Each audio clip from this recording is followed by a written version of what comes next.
Aha! Isengo, Joey.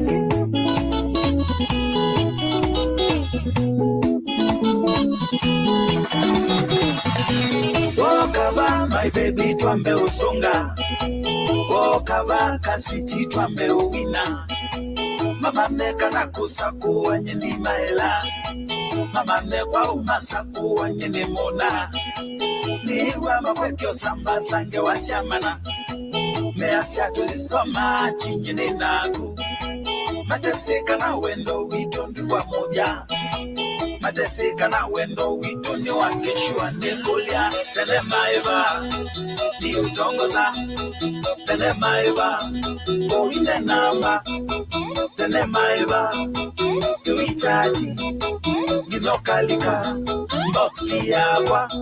Eka malonze nimeuvinja singila singila kadolo kokele kadolo kokele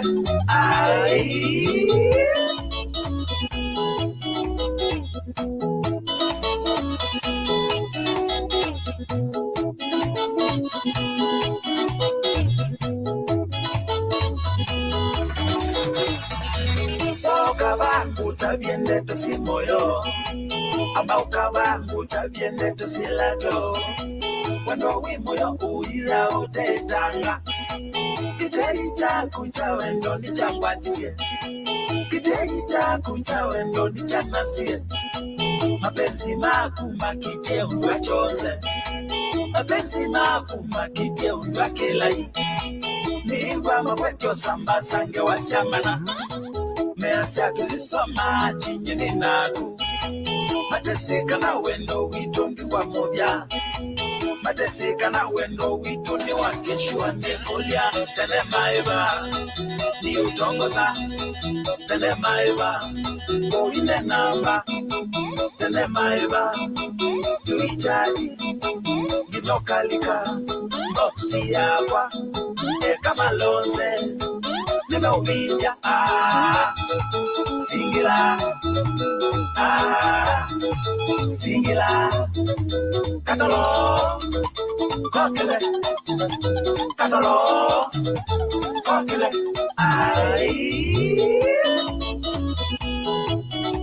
Asanda Elevax Media Farms Wemakwa Kalengwa kawananza kuwengedelingi Kalengwa kabusonza kuwengedelingi Good evening, folks. Samson to LIBERIA Public Road, running real lady at again tonight. Technical issue, we have it resolved, and thank you for joining us. We say we appreciate it. Thank you very much. Thank you very much, folks. Okay, well, no big deal. But anyway, want to thank you. We're running a little bit late here, but thank you very much. Safety, Lord Jesus. We have time for you. Even if we're running late, you control the time. And as such, we say thank you. I want to thank you again tonight for bringing us back here again. Lord, you're the only person that have the power to do that. And I want to thank you. I want to thank you again for your blessing, for your blanket of protection that you continue to provide for all of us. Thank you. Thank you, my Lord. You put us on the plane. We go places and we come back. We say thank you. Thank you. We're on the road every day driving and we come home. Thank you. Thank you, my Lord. We go to sleep and we wake up in the morning. Thank you. Thank you. Thank you for the opportunity for us to be able to provide for our family. Thank you. Thank you for our mothers, sisters, daughters that are working to help support the family. Thank you. Thank you, my Lord. Your power is unbelievable. But because you care for us, and therefore you've given us the reason why we should love you. And your power is unlimited. It's unlimited. And you don't choose and pick to say this person I like it more than no, every one of us. Me and Donald Trump, we're on the same plane. Me and Joe Biden, we're on the same boat. Me and George Weah, we're on the same plane, my Lord, because of you. And I want to thank you. I want to thank you. And Lord, we ask you as we come out here again tonight to have a fruitful discussion with our brothers and sisters, we ask you, my Lord, to guide our tongue, guide our thoughts. As it comes out of our mouth, it should be worthy. My Lord, you're the only one that have that power. And we put ourselves in your trust again tonight as we're about ready to discuss. Lord, we ask you to bless the country of the Republic of Liberia. Bless the leaders of the Republic of Liberia. Give them wisdom to do what is good for our people. And my Lord, we ask you to bless the host country, the United States of America. In Jesus' name we pray. Amen. Let's go on, folks. Samson told LIBERIA Public Radio, I don't have much tonight. Mr. So is still out. Hopefully you will find time to join us here tonight. And we want to appreciate all of you guys and say thank you very much. We appreciate it. We're going to be jumping here and there tonight. I hope the other partner will be able to join us here. But in the meantime, let's just talk about other issues affecting our community. I'm going to be arguing why the panelists are not here. Yeah, I will be running my mouth. But don't be surprised that when they come, I start backtracking. Well, I want to buy any small thing. There's no sheen in here. I will run my big mouth right now because they're not here. When they come, if I need to backtrack, I will backtrack. You my witness, but you're not going to tell them why I say it. And you keep it to yourself. That one that good English, sir. People they want they think that good English service they really.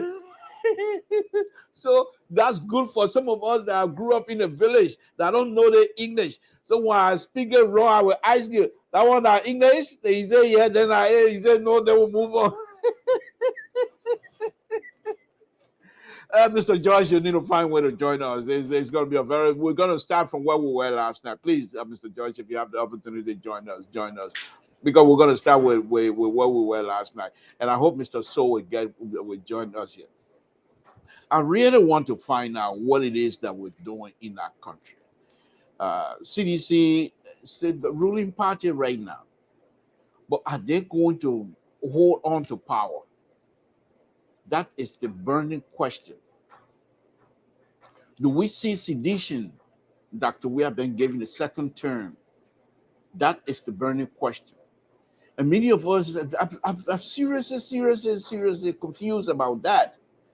Don't listen to crowd, poor crowd, like Sister said last night.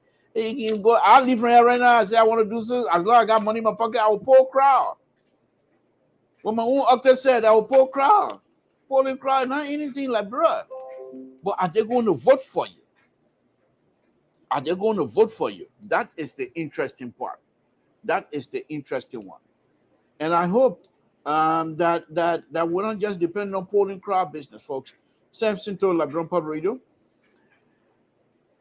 There are certain counties in Liberia that no matter what, Josh, we are going to carry. One of them is Grand Gide. Grand Gide and Grand Gideans in terms of the electoral process, they just we are go up, come down. You can tell all you want. They're for CDC. So those people we say will come to you later. But let's look at county of Moserado. Let's look at county of Nimba. The heavy vote-rich county, Bon County. And let me go into those a little bit here tonight. I will start with Moserado County. And this is why the split up of the CPP is going to come back to hurt them if they're not putting themselves together. Because remember when they were together, folks, if you have the opportunity, please join us. Please join us. My own daughter, Madam Harris, good evening to you, Madam. I hope you enjoy your vacation because I saw you were, I don't know, Washington, D.C. I hope you enjoy your vacation. Good evening. Thank you for joining us. But anyhow, So, folks, when they were together, even sedition that were voting undercover and they get caught, they were able to defend themselves. So, but then they put together. The other thing our men then doing, we like it, they put together. But you're not together now. How are these seditions that Sissy talked about last night, the old folks that Dr. WEAH is now appealing to by bringing up his football career? I love this. I keep saying to everybody, this guy is not a slush. If we're going to go against mano, we better be ready. Here's the thing here before I go on to my other subject matter here that I'm going to be discussing. Let me go back to his own football day. Those of you that play football, and Mama Musa, Abba Naden, when you're listening, you'll know that the man is not a slush. To be able to play the kind of position he was playing for many, many years and be able to score contingently, it's nothing, you can have the talent. Yeah, your feet are good, but your mind has to work along with your feet. And I have a paper here written by Dr. Famler where he said the footballer, his mind is he worked with his feet. Yes, but he was very good at that. But the point that I want to make on this is, what was his position? Practitioner. There is no question asked. If these people that are around Dr. WEAH, if they are not greedy for themselves, if they allow Dr. WEAH to be free and speak freely, opposition got no platform. They will stand nowhere to go against this man. Nothing. Because he's coming to look, folks. I'm not gonna sugarcoat this here. The man is coming to this position from different perspective. The main one is popularity. And in Liberia, you don't have what they have here in America. You can win popular vote, but the college, whatever nonsense. Did I say that? They said that bad word. I can't say that. The college, whatever they have here, they're not in Liberia. You win popular vote, you win. That's it. Did I invite you? I supposed to invite you before you come on. But anyway, let me go on finish my statement. Good evening. Why are you wearing dark gaggle? But anyway, I'll come. Why you call dark gaggle? In my glasses, my man. Oh, okay. Thank you for joining me. You were hoping to get a free pass tonight, Mr. So I'll come back to you. Let me finish my point here. And so the point that I'm making here, folks, is this. When Dr. WEAH he comes in to this position from different perspective. One of the highest one is popularity. He's very popular in Liberia. And in Liberia, if you win a popular vote, you become president. There's no two-way street about it. It's not like here you win popular vote, but because of college, whatever they have, then they say, oh, we don't want that one. They're not in Liberia. And he told us already. And just because of that, he decided to step back into his soccer days to refresh the memory of many Liberian voters. To say, remember, when people were here tearing this place apart, I will put in Liberia on the map. I will make, and he stated that, I'll make you guys proud. He said people were promoting me, Liberians were promoting me. I thought that was very interesting. So we can't come to this thing here as something other than be sincere and try to plan strategy that will seriously work. You cannot depend on a strategy of people voting against George WEAH. Your strategy should be people must vote for you because of who you are and what you can bring, what you're bringing on this table. If you got nothing, you got nothing. Mr. So, thank you for joining me. I'm not too sure why the Mr. George is. I think I saw him somewhere here. But anyway, hopefully they will join us here very shortly. But how was your weekend, Mr. So? Crazy. As you still see it. As a matter of fact, I'm not in studio. Are you hearing me? Yeah, we can hear you. Yeah, I'm not in studio, so you're gonna see, kind of blurred, not too visible. But I think what is important is the conversation. That why I told you when they asked you to be manager, I told you said refuse that managerial position. Don't BB job, then you're gay. You gotta wait. You know, you don't do you still young to be look at that kind of big position. So what does that have to do with my? Why would Because you your want to? manager, so your manager, So no, so no, no, no, no, no. You see, you this is big shot. You're big hello, shot. That hello. ejala back home, you big shot. So you big shot. So Why? you gotta produce. Me are nothing. I can count on anytime. Why would you want to throw my own personal thing out there? What does it have to do with our conversation? The conversation is this: If you're I'm not not in studio. available, You if say I'm not you're not in available, I'm just not studio. You available. That's it. you're not in studio. You're busy, and I know the reason why you're busy because you big shot. That's not small manager business in America. That's not small job. First of all, you got to get the brain, and not only do you have the brain, you have to have the physical ability. We All some right. of us don't have. Look, you know what? We have much bigger things. We have much. Are you listening to me? No, I'm not listening to you What? Why you don't want to listen? because you We have already much. started the fight. All right. We got much bigger things that we need to talk about. Last night I was watching. You were all over the place. You tried to control the narrative. No, here If we I'm go. not Here we go. around, then you All see. the way I try to push it off of your rail. You're still gonna stick with that. Okay, go ahead. Go Yeah. ahead. Go ahead. Anyway, good evening. It's good to be back here. Thank But I'm you. Thank excited. The pending program that should kick off on the 9th of October, I'm getting a lot of good feedback, and I'm making preparation for it because a lot will be expected of us. Um, and so I'm making preparation. And our goal, like we said, is to engage the entire country, the broader spectrums of the Liberian society, all sectors, actors, the less minimum voices as what they have to be heard because it's about a country, it's about a sovereign nation. So the country is not So an the entitlement question that for I asked specific. last night, Mr. So, the question that I know your show is coming up where you'll be pretty much the person asking question, but tonight I will be the one putting all of you guys on the The microscope. authority business. Yeah. I'm the one going to be asking questions here tonight. So, Mr. So, with all of these things that I know you've been reading and you've been listening and you know exactly what is happening, what do we go from here? The president just went by. He was welcome, huge crowd. What do we have to read into that? The president stated that he will not be defeated; he will be re-elected because from 2005, he didn't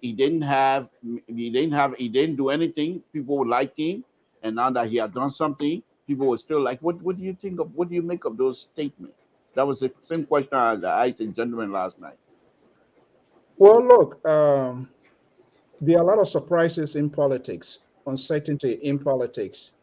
No question about that. All the political pundits, commentators, uh, viewers, we always have our decisions. We always make our own section as to how this whole 2023 going to be driven, and we're going to make our own prediction. But I can tell you, the game of politics full of surprises. We saw that right before our own very eyes yet with the U.S. election, Hillary Clinton and that of Donald Trump. What I can say though, the president, the fire is popular. It's popular. He has certain demographic in his favor. They don't care how you see how it's been analyzed critically. They don't see he has a specific committed group of people. I don't care when the going gets tough and the tough gets going, they are still there. They are still there for him. So we can be analyzing going on his skin, say whatever we want to say. There are some high court sedition that are there. But one interesting thing I am waiting for to look at to see where perhaps could be a turning point here, and I'm not sure what I even prepared to disclose here because perhaps it's going to be a kind of conversation here. But to speak to that, the president returned home. I've been talking to a lot of folks both here and there. In fact, we have the guy here, Professor Asese Labozawo, who was a CDC, who is a seditian but was appointed as superintendent of the Moravia Consolidated School System. We've been working hard to see if we can get another person that will also represent the interest of the ruling establishment, which is the CDC, so that we can have a fair and balanced conversation, as well. And I think we get into the close of that point. But what I gather here is close to some of the conversation going in. One of the inner conversation that was held here, and I wouldn't be surprised if that is perfected, is seditions in the diaspora, especially the USA, they are being asked to return home and register to vote. That call was made, that plea was made by the president. He said, look, I am in this fight for you. You saw how the East Coast, specifically New York, Massachusetts, it was horrible the gone weekend. And those guys, they were there. They were there in full to receive the president to give that sort of support.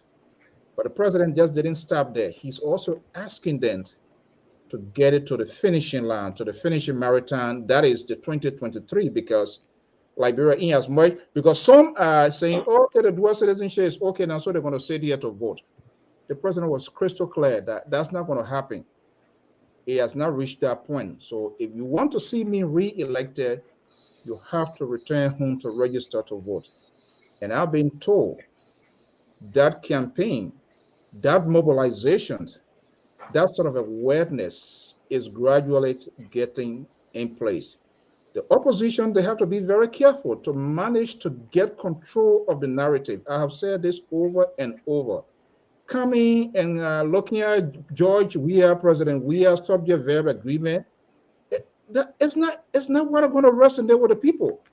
The people are looking for alternative or something they're going to put food on their table. They are looking for authentic result, pragmatic. So if you just focus on the side, oh, the president doing that, guess what? They could flip the coin around you. Okay, you're criticizing, or okay, you're telling us this. Okay, the rice price going up. It's all over the place.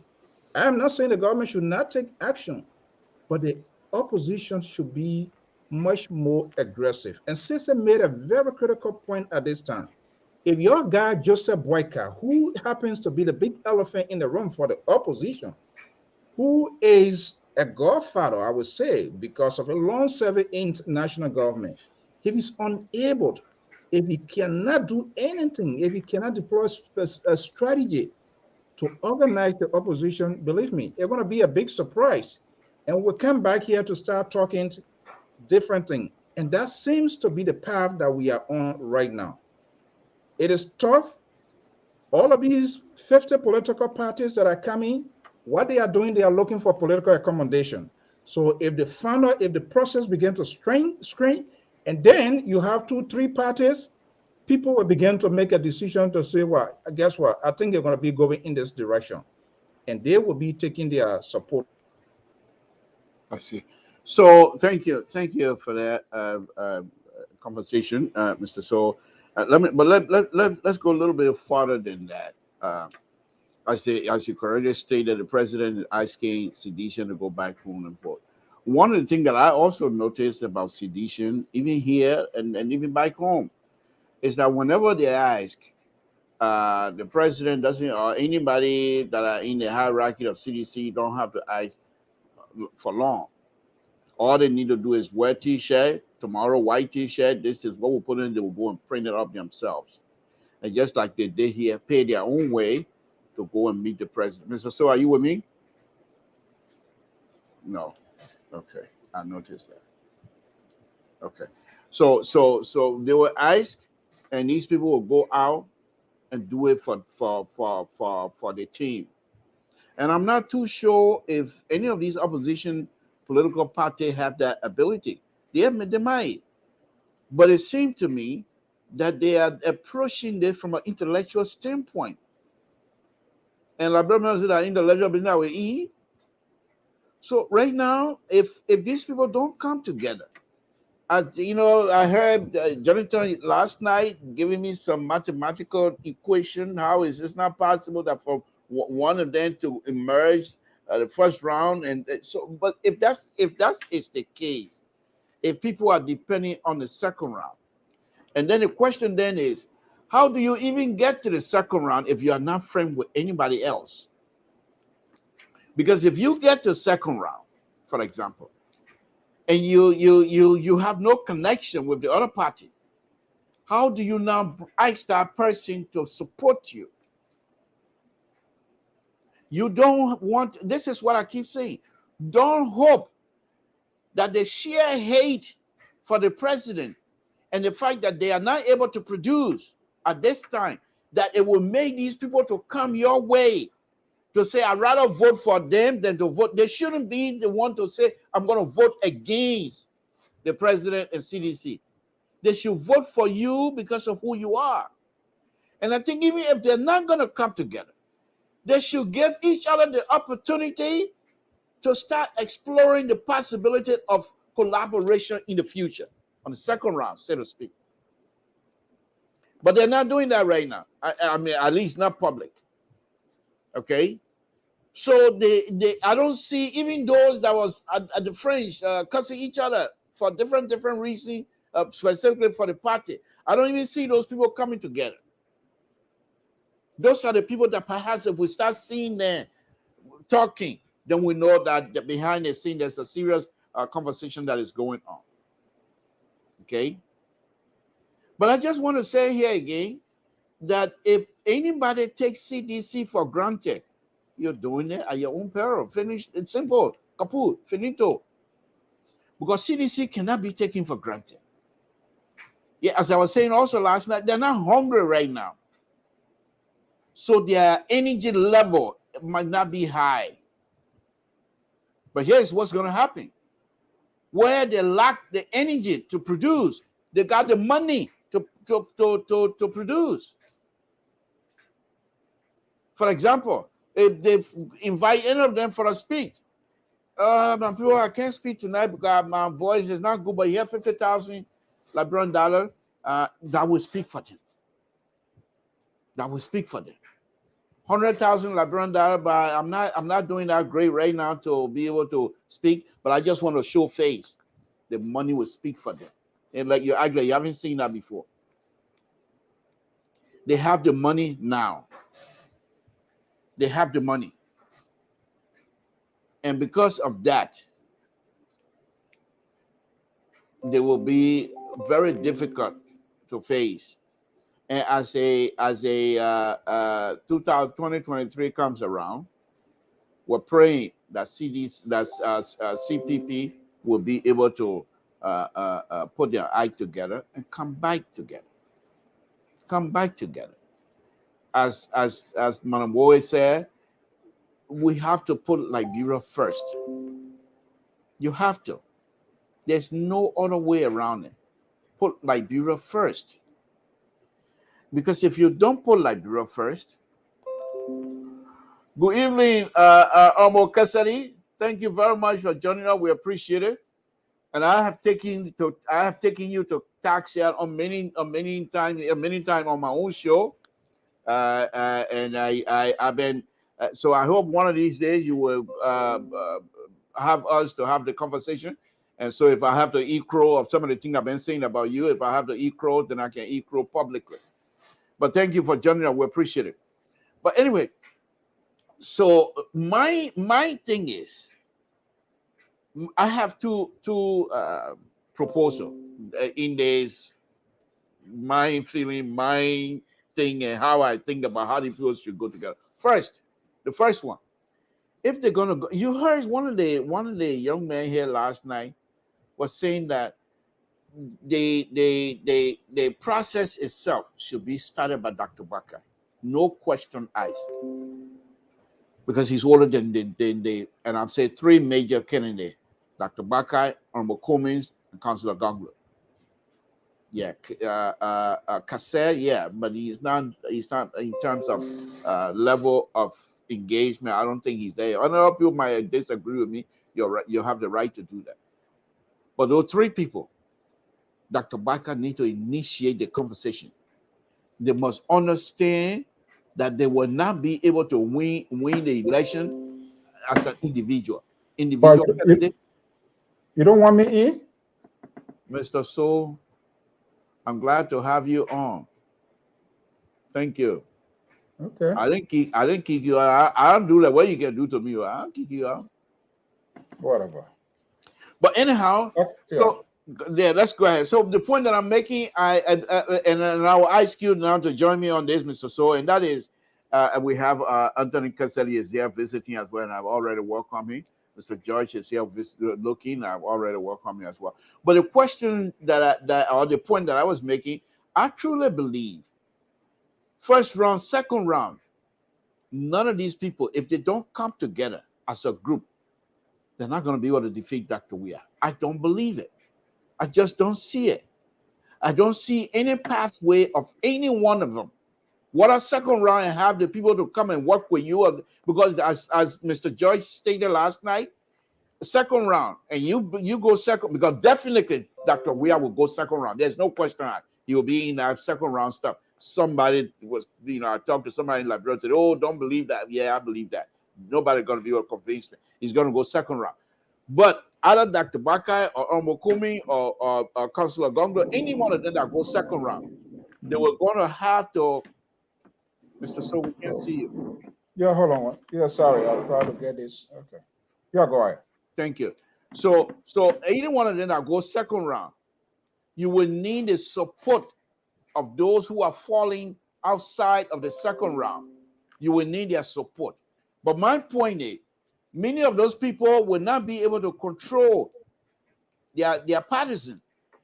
Because once the second round is finished, and then Mr. Judge pointed out last night, if they are not successful, many of them might even get angry and say, "Oh, that didn't make we even win. I don't even want to talk about it."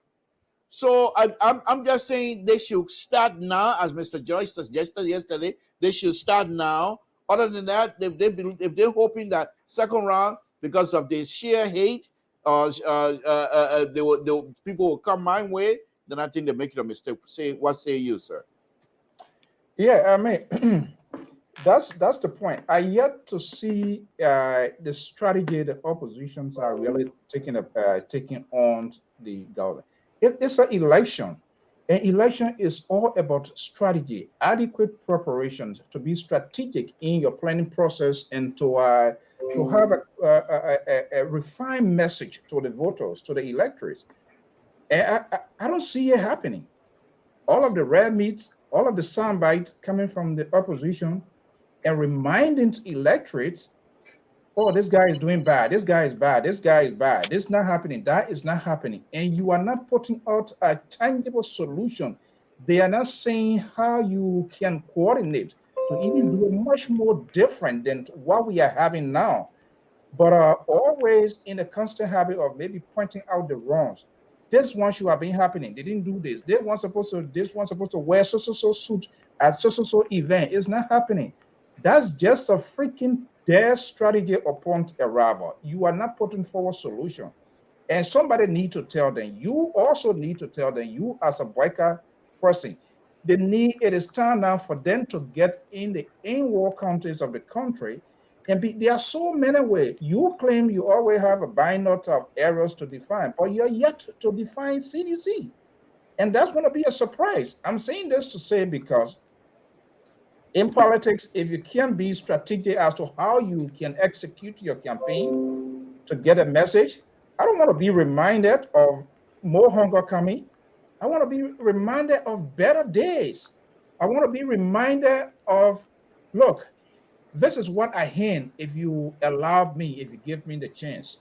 Be a little bit more concrete or not abstract. But it seems to be like a little apprehended about themselves in their leadership. The infight is going. I said this before. You say, "Oh, well, it's going to go on and it's going to be resolved." No evidence as to whether this is going to be resolved.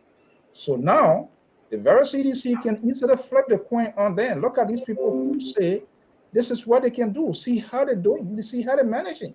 See how they are conducting themselves. And that can easily resonate with the ordinary people. Remember, the CDC, their supporters will always tell people, "This is a hit. This is a hit." They are jealous. They are jealous. And when those things begin to get in the minds and the ears of the people, they will say, "But wait a minute. I don't think there's a hit for this guy. They are not putting a solution. See how they are behaving. They are forcing among themselves. They're not even talking about themselves. Your guy, he's now opening his own podcast, and when you go there, you don't hear anything strategic as to how they can get things resolved. And the thing that's just going to win election because race issue. Of course, you know, when we started this race issue, you know how many presidents have died because of race-related situations in Liberia, the April 14, and all of this. Even right here, we have to be very honest. Even right here in the USA, when you go to one's grocery store here today, the price of a milk is changed. If you go to the other one, is changed. So these are all national, global issues. But there is a way that you can connect and relate that to say, this is the people that are at the cause. But the opposition, they are unable. One day, a drama with Nyomli Kanga Lawrence and Musa Ability. Another day, Ellis Kume doing this, doing that. United Party on the other side, throwing jobs. That's not going to happen. It's not going to be, it's not what going to get them to give them state power. They need to understand that, and they need to grow and grow maturely as a politician.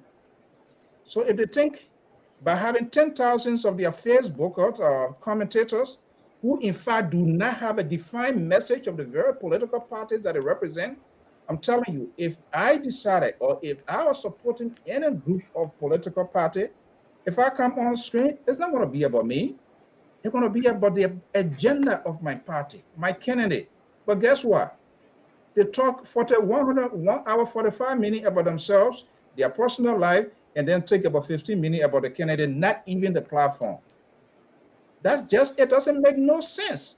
And the thing say they are their mouthpiece, or the thing say by just coming and say, George, we are this, George, we are there from start to finish. You're not taking away anything. They're blacking people who even come to listen. You need to have a strategy, take scheme to persuade people that your candidate is the alternative.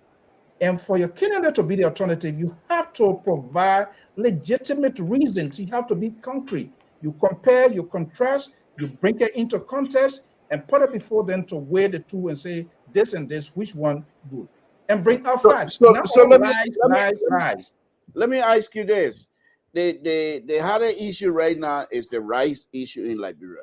If the opposition were to come to you and say, we want to know what should be the strategy, how do we wrap the rice issue around the president so that supporters will know that this government is actually not doing much to resolve the rice issue. What do you think should be the strategy? I'm not going to provide free consultancy. What I'm doing, I'm just doing it for the good of the country. So if that a consultancy you're looking for me, for your guy to get their narrative, then of course, that's why they have a vassals. That's why they have. Mr. So, I'm asking you a question. Can you answer that question?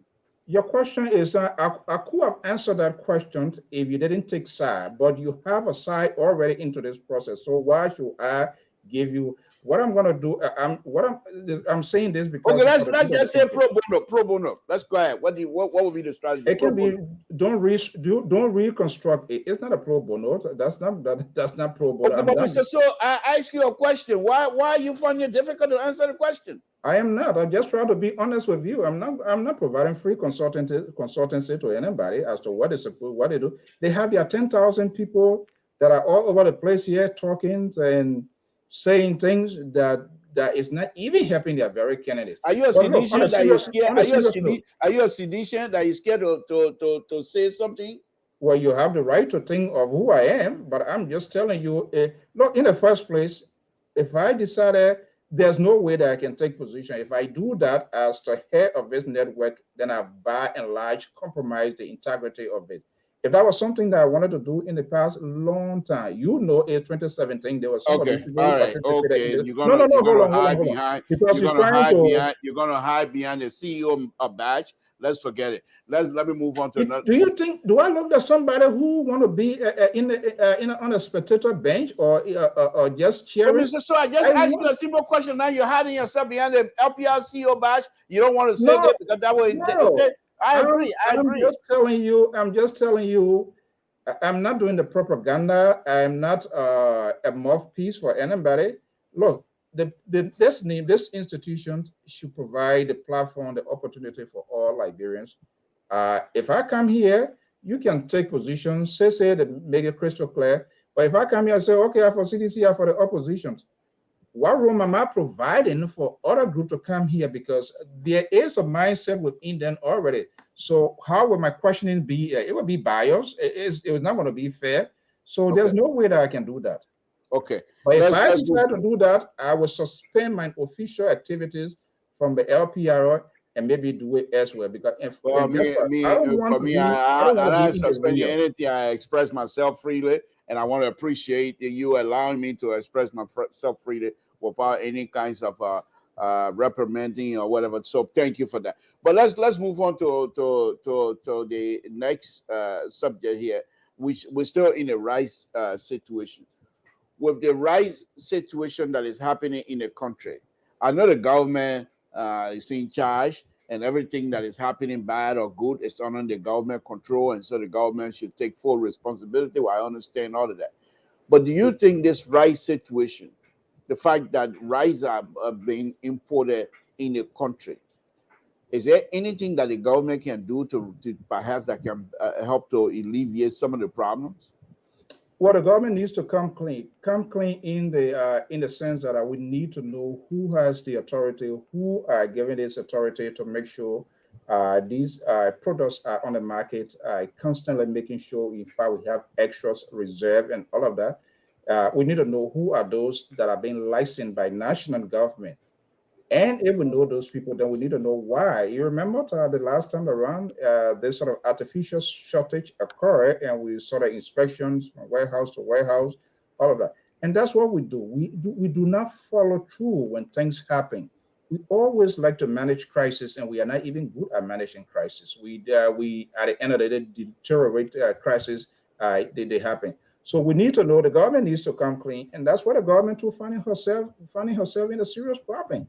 The messaging aspect, they do not have the people to reel it, to fine tune their message, to address issue, to come honest, but they were always like kind of like throw it under the sink or kind of like sweep it over, and the thing is just going to go away. No. When you see these things coming out, you as a national government, first and foremost, take responsibility, address the press, speak to the issue, be honest with the Liberian people and tell them, this is X, Y, Z, this is what's going on, and we are doing everything possible to address it. But they do not even take responsibility. So that they too have their own problem. Let me ask you the question. If you are in Liberia as a voter, who are you going to be voting for? Who am I going to be voting for? Yeah. I'm going to look at, I don't just get and vote. I don't vote by brand name. Who are you going to vote for? I have no idea about these people, what their platform, what their agenda. Okay, what so far right now, who do you like? Among all of them, who you like? It's not a matter of like. I vote on policy. So you need to stop this sort of behavior, and this is where you need to educate and tell our people. Let's move on to a serious. This likability thing here, the work in the Western, but now with what? But if I'm in Liberia, okay, I will ask you. Yes, you said the health system is bad, and you can do it. Let me see your policy. Let me see your plan for the health system in Liberia. How much do you think you can invest to have a standard and acceptable health plan? Those are things I want to look. All right. Okay. Let's go into a very serious matter here. Then, with the next 5-10 minutes we have with you, let me ask you this. So why you want to throw me? Why you putting time on me? Well, I'm getting ready to excuse you. You're very busy, man. But no, on a very serious note, let's take a few time here to discuss your upcoming program.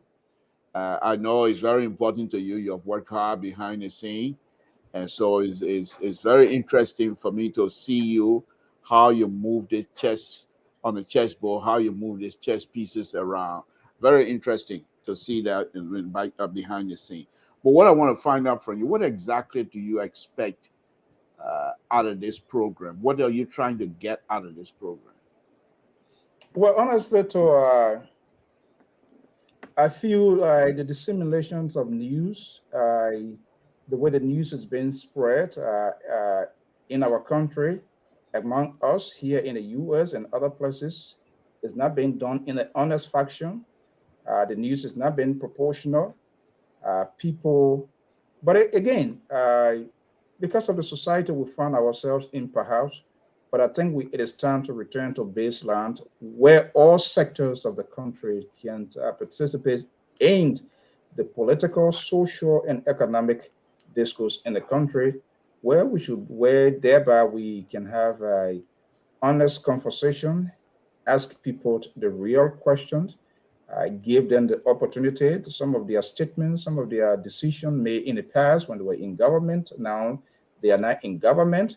And while they are taking these decisions they are taking right now, we see a lot of endorsements going on. What is the significance of this endorsement? What has it done in the past? And what is the purpose? What were some of these conversations that were held prior to this endorsement? Most of these people here, they are recycling. They are being part of CDC. They are being part of Unity Party, Liberty Party, NDPL, NPP. They left this institution. My guess, there are tangible, there are concrete reasons for which they left. And if those reasons are there, what did they do in an attempt to resolve and preserve this institution? By you leaving, if there's a problem in NDPL, you left NDPL to CPP, to Liberty Party. So what is the difference there now? We need to ask people. People should be held responsible of all of these things, and not to come back after a little while and come and tell us, knowing what I know now, if I knew I would have taken these decisions. I'm trying to get ahead of this game, to have all of these issues, to have this conversation, and put people on record, including our very self, of our statements, of our comment. And I think if we have this honest conversation and give people the opportunity, I think it will help the electors to make informed decisions, not decisions on the personal aggrandizement, because there's something in it for you at the end of the day. So you use all of the persuasive method and just complete total disregard for the survival of the country. I think that's just been disingenuous. So who are your target audience that you're trying to reach out here? So I said I want to reach all sectors. We're going to look at the professionals. We're going to look at educators. We're going to look at researchers. We're going to look at politicians, people who are advocates, what it really means to be an advocate. So all sectors. I understand. What I'm trying to find out from you is, who are the target audience? Who you're going to reach? I know you're bringing your guests, but who are the people you want these guests or this conversation? It's the Liberian people, the ordinary people who dare take up their time on a daily basis without data. With data, they use their lives resources because they want to know about their country. Not that they are in desperation, but they are for the good, to be able to make informed decisions. We're going to use that because I am concerned politicians in Liberia, most especially, they have managed to the large extent to take control of the narrative. And this is why you see them, all of them have these establishments or media institutions. And we all know, I know media, the power of media, the strength of media, how it can persuade people. And this time around, it is amazing to see this sort of subliminal messages that have really has been thrown into the media discourse to some extent without specific data, but you can see the percentage of the talking point that he has taken control. I am concerned, and that is very dangerous for the country. So should we consider your upcoming program to be like the referee, or you're just going to be another talk show host? No, I don't want to be considered as a referee, not to mention match commissioner, but I want to be considered as a venue, as a platform. If Samson Toll is accused of XYZ, and my source is telling me, or another group is accusing that person, I must be able to reach out to Samson Toll. I'm not going to use just come to a judgment. Yeah, this is what Samson Toll has done, and run with it. I want to reach out to Samson Toll, and that's what the news is all about. It has to be proportional. You can't just adjudicate people without giving them the opportunity to have a conversation with them. If I reach out, for example, Samson Toll, of which of course you say your Liberty Party is in the USA, whatever the case, if there's any sort of date is being reported, I have to reach out to Samson Toll to say, can I have a conversation with you? And if Samson told, if for whatever reason decided not to have, then I want to come back to the audience that at least I gave Samson to the opportunity to explain himself. I think that's how the news should be treated. I see. Okay, I have Jay with me. Jonathan is here. Let's bring in Jay. I'm just wrapping it up with Mr. So here, who's gonna be taking his bike seat here. Then you and I can spend another 30 minutes or so. And I will be taking the what? I say you will be taking the bike seat. I'm running the show. What's the meaning of that? I'm gonna put you in the bike. Is there any reason for that? Yeah, because I'm running the show. Oh, that's how when you take power, that's how you're going to be train people that disagree with you, that's how you're going to put We'll in put the her in the bike. Well, you know the turn. I'll put you in the bike. But anyway, Jay, thank you, thank you, thank you for joining us. So I was just trying to have our brother who's gonna so excited about his upcoming program here, and I was just trying to find out more. Thank you, Jay. Any news out there, Jay, that you perhaps you're bringing out here tonight that we need to hear from you? No specific news except that the rice price has hiked up in the country. Now, President WEAH is making us to be looked at as prophets of Liberian politics. Some 3 to 4 weeks on this very public radio, we talk about the issue of rice. And for sure, President WEAH did not let us down. He did exactly, those inept and incompetent attitude by making us to run into a crisis of rice again on the pro mantra of change. I think it is disheartening. It is embarrassing. So Jay, let me ask you. I don't mean to interrupt. Yeah. Let's look at future. Mr. So, you still want to stay with us, or you want to take a back seat now? And you say you're running the show, the higher can sanction people. So it's up to you. Now the viewers, people are looking at you. You claim to be liberal. You look at it. Your attitude of liberal does not represent. They feel looking at it. Got sheen fair. If I want to put in the bike, and they can put you on the bike on the other show. They can put them in the bike. If I want to put go in the ahead. Bike, just cross it over to LPR. We should, of course, that's not what LPR represents. So all eyes going to be on you this evening if you did that.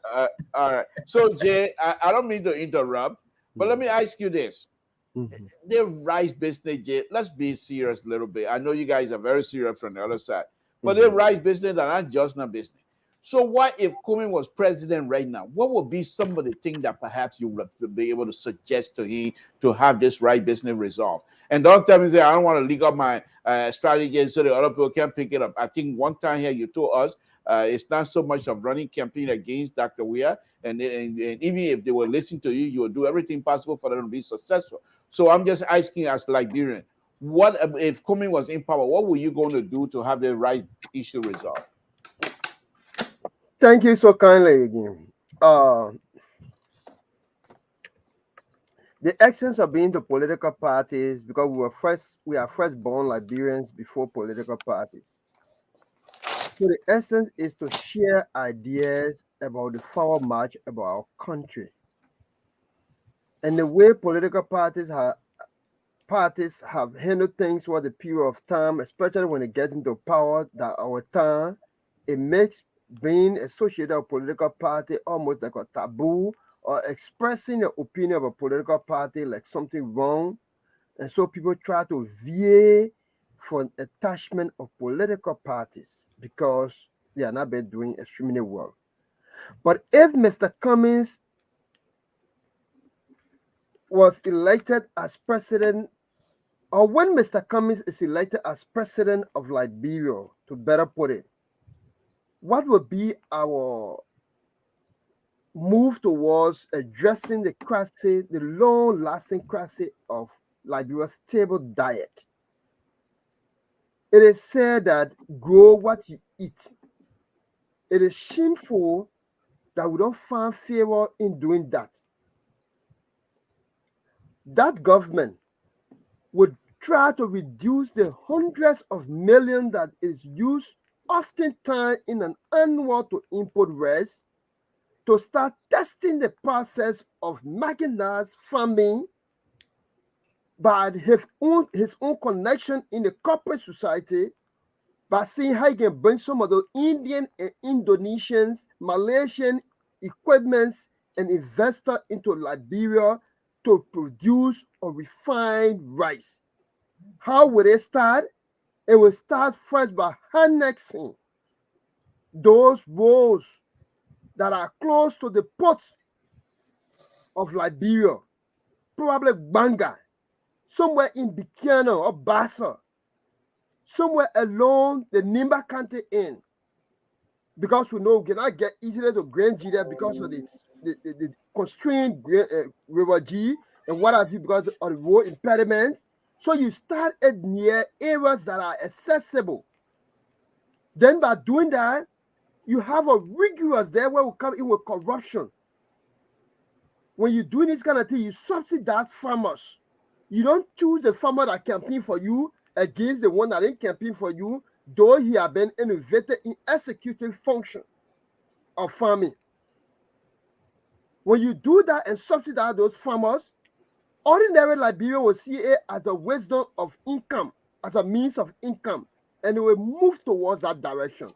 How be it, not just producing the rice or the crops, because you could produce it when it does not have market, then it spoil, and then it disadvantage those people who are labor over the period of time. So government should have warehouses prepared to buy these commodities so that they can usher it at the appropriate time and create an enabling environment for the exporting of these materials. Gary, I just showed you people Gary. I talk about Gary the last time. $6, $6.20 or $6.02 around our neighborhood in California. Small Gary bear, get it? Small. $6 is more than $7.50, more than $750 in Liberia. A bucket, a margarine bucket of Gary is almost $300 to $400 Liberian. So if Liberia were refining her Gary, knowing that Ivory Coast eat Gary so much, knowing that Guinea do a check with Gary, knowing that Nigeria do a bar with Gary, and that of Ghana, we would have leveraged that area. And that's why when I said with Mr. Cummings, he said, look, this place, you cannot give up on this place. We can make Liberia an economic hub where people will be buying cars cheaper in Maryland because the port order will be opened up. They buy a car in Monrovia. These are not impossible ventures. But because the leaders that have come before this presidential election that is at a crossroad, it has made it so difficult and a Herculean task for Liberians to trust who can better do the job. And that is where we get disappointed that our president, who is advised by public information like we are doing currently, and by other professional means, will select to listen to my young brother, Kalasco, because the decision he made by leaving for New York at the United Nations, or where you are hosted, and going to Queens, that advice, no reasonable person that only Kalasco don't get that kind of advice. So that advice has led to something which is very significant again. This president went to Queens using this phone with Facebook that can track the geolocation of the president. And now people have discovered that he was in 17-30 miles away within a 25-mile enclave of the alleged restriction. We still call it alleged restriction.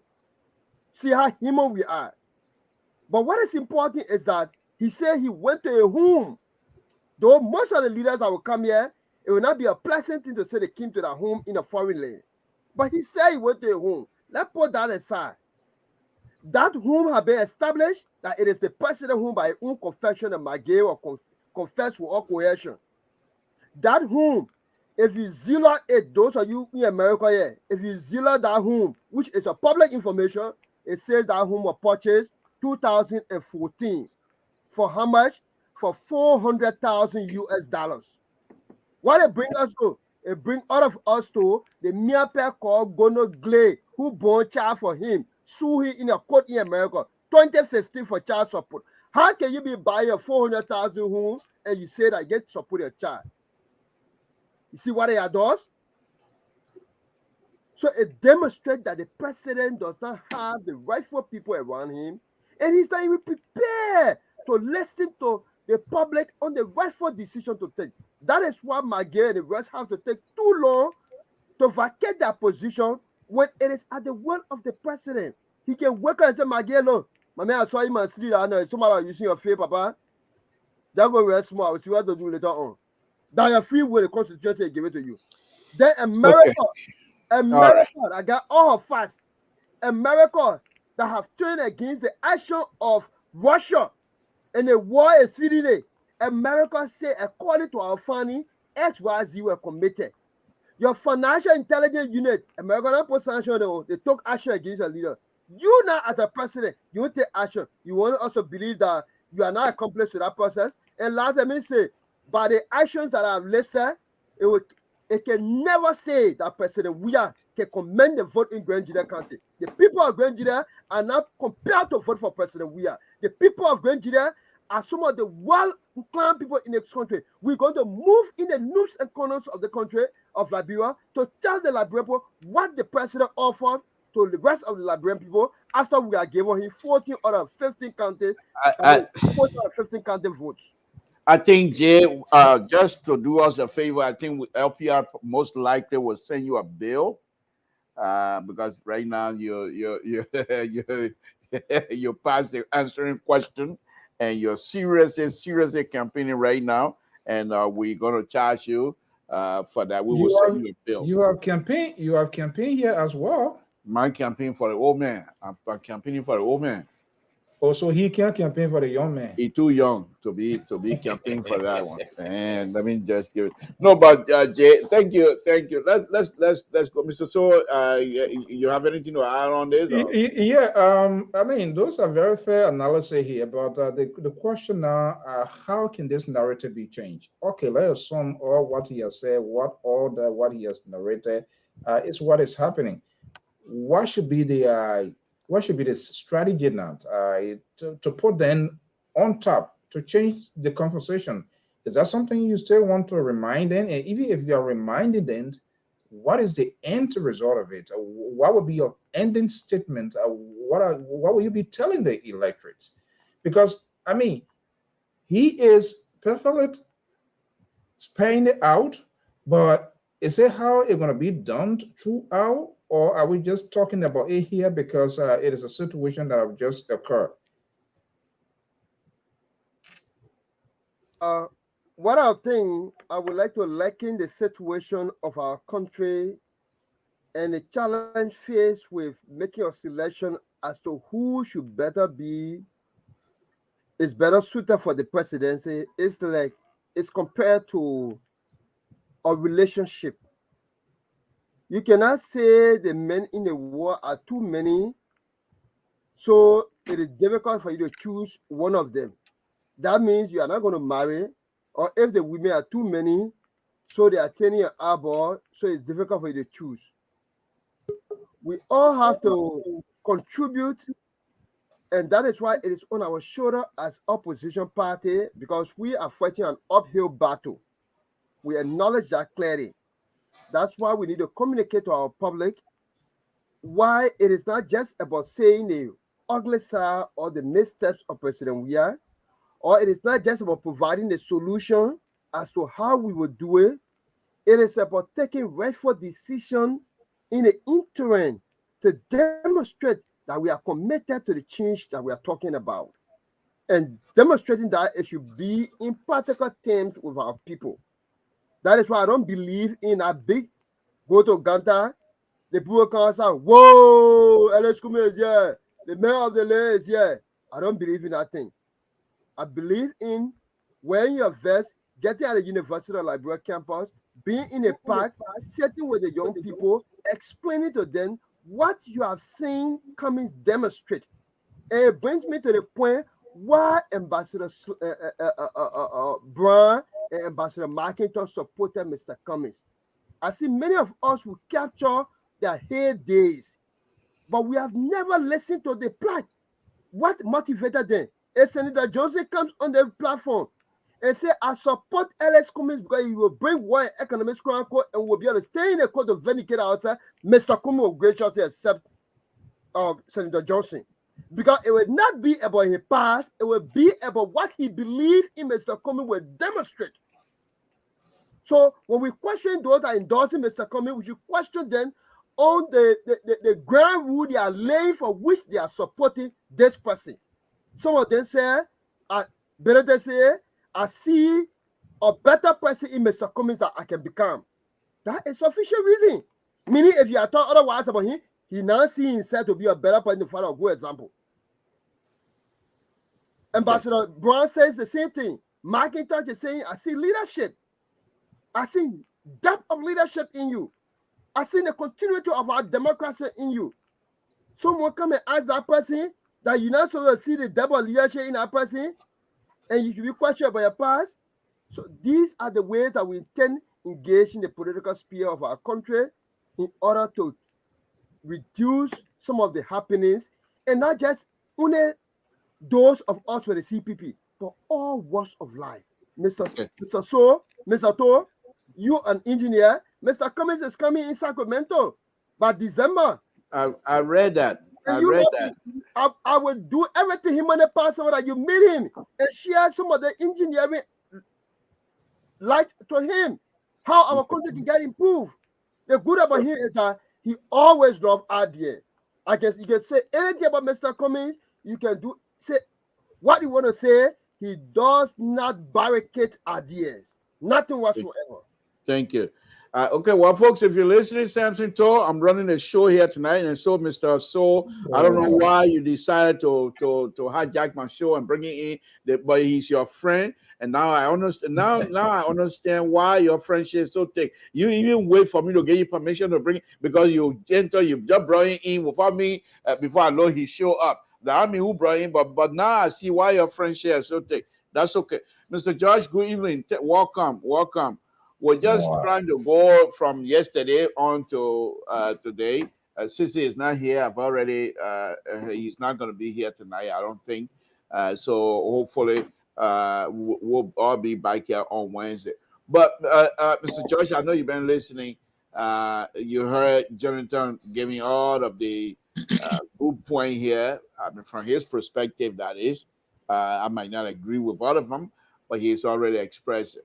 What do you think? What do you make of those points? Do you have any but against any of those bullet points that you put out there?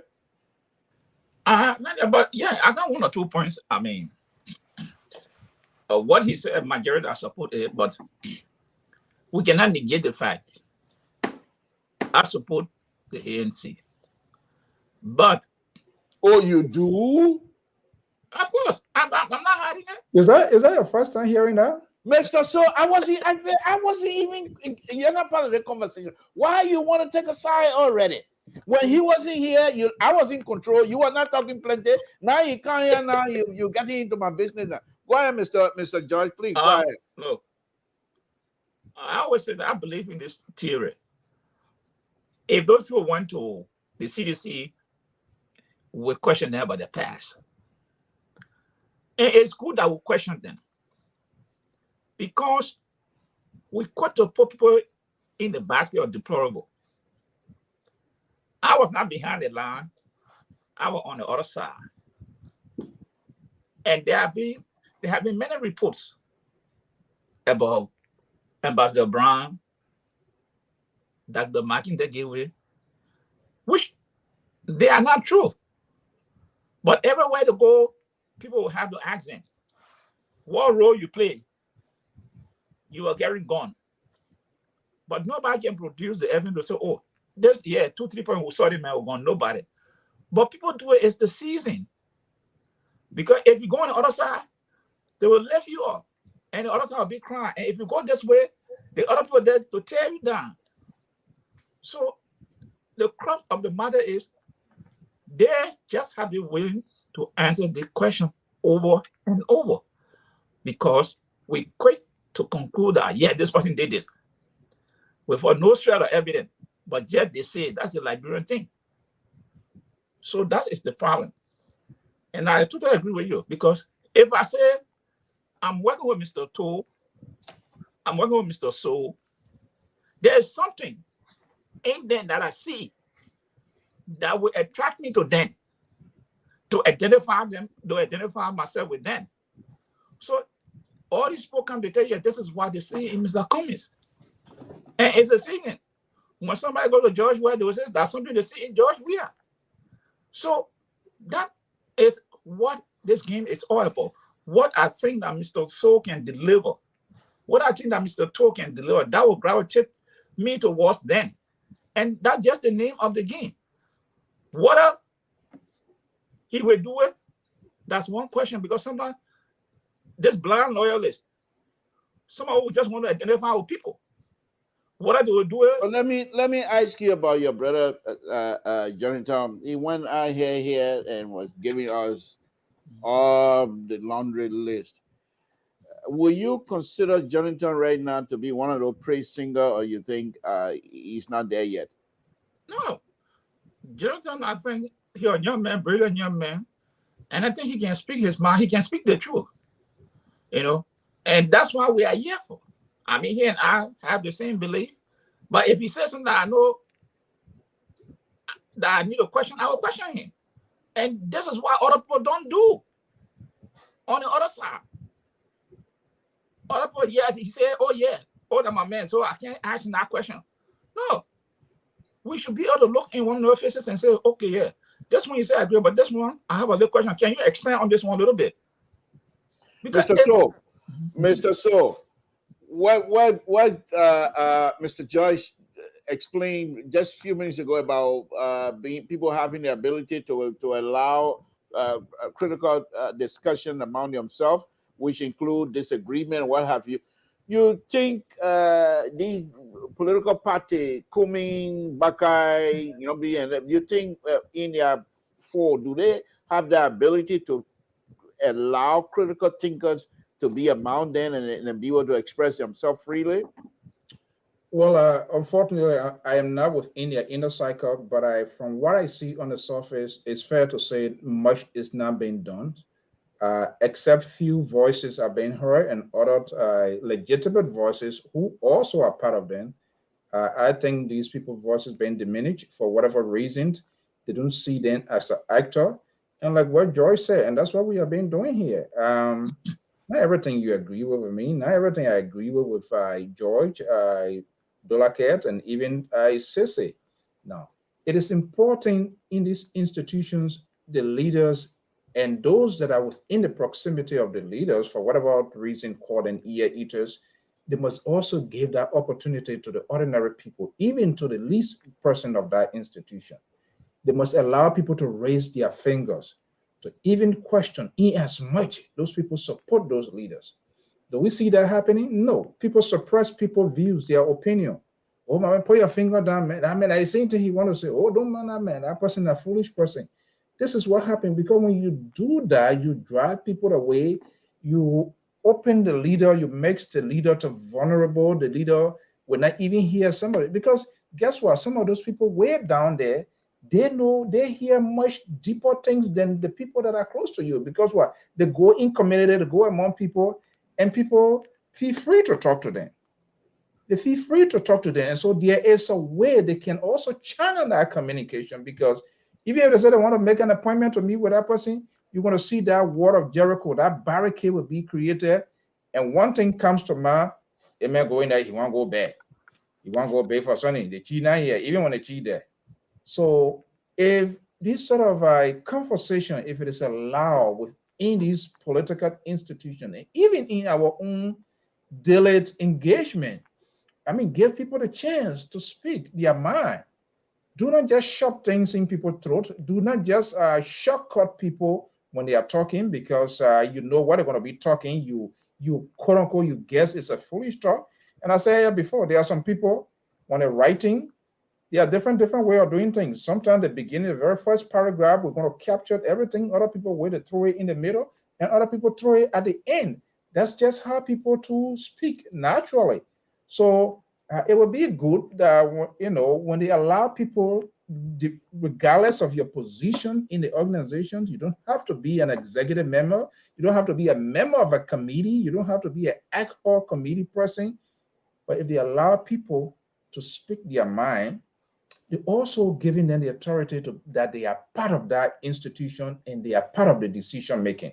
Because that means it trickles down. Guess what? Because those people goes in the community, they goes among their church mates, soccer player mates, different group, and they can be the perfect people to interpret your message. But if you don't give them the opportunity, it's not gonna. They have nothing to take along. Nothing. So Jay, let me ask you this, and this is not ANC platform. Let me make it clear. We're asking you all of these questions here tonight because you're here and avail yourself to us, and we have the opportunity we want to discuss. And you're insider, one of the insider. Maybe a year or so ago, I saw the video where I believe it was Honorable Comey and his family walking down, coming towards the top of the step, which is you call in building, you call it landing, the landing part of the step, the upper landing part of the step. And there were some people that were videotaping and were using some serious insult languages and stuff towards Comey. And you can see that Comey was perhaps out of surprise, or he was a little bit concerned. But he keeps telling the family, let's go. Let's go.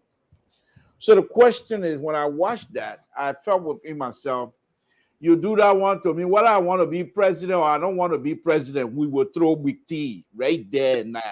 They want that job, they can have it.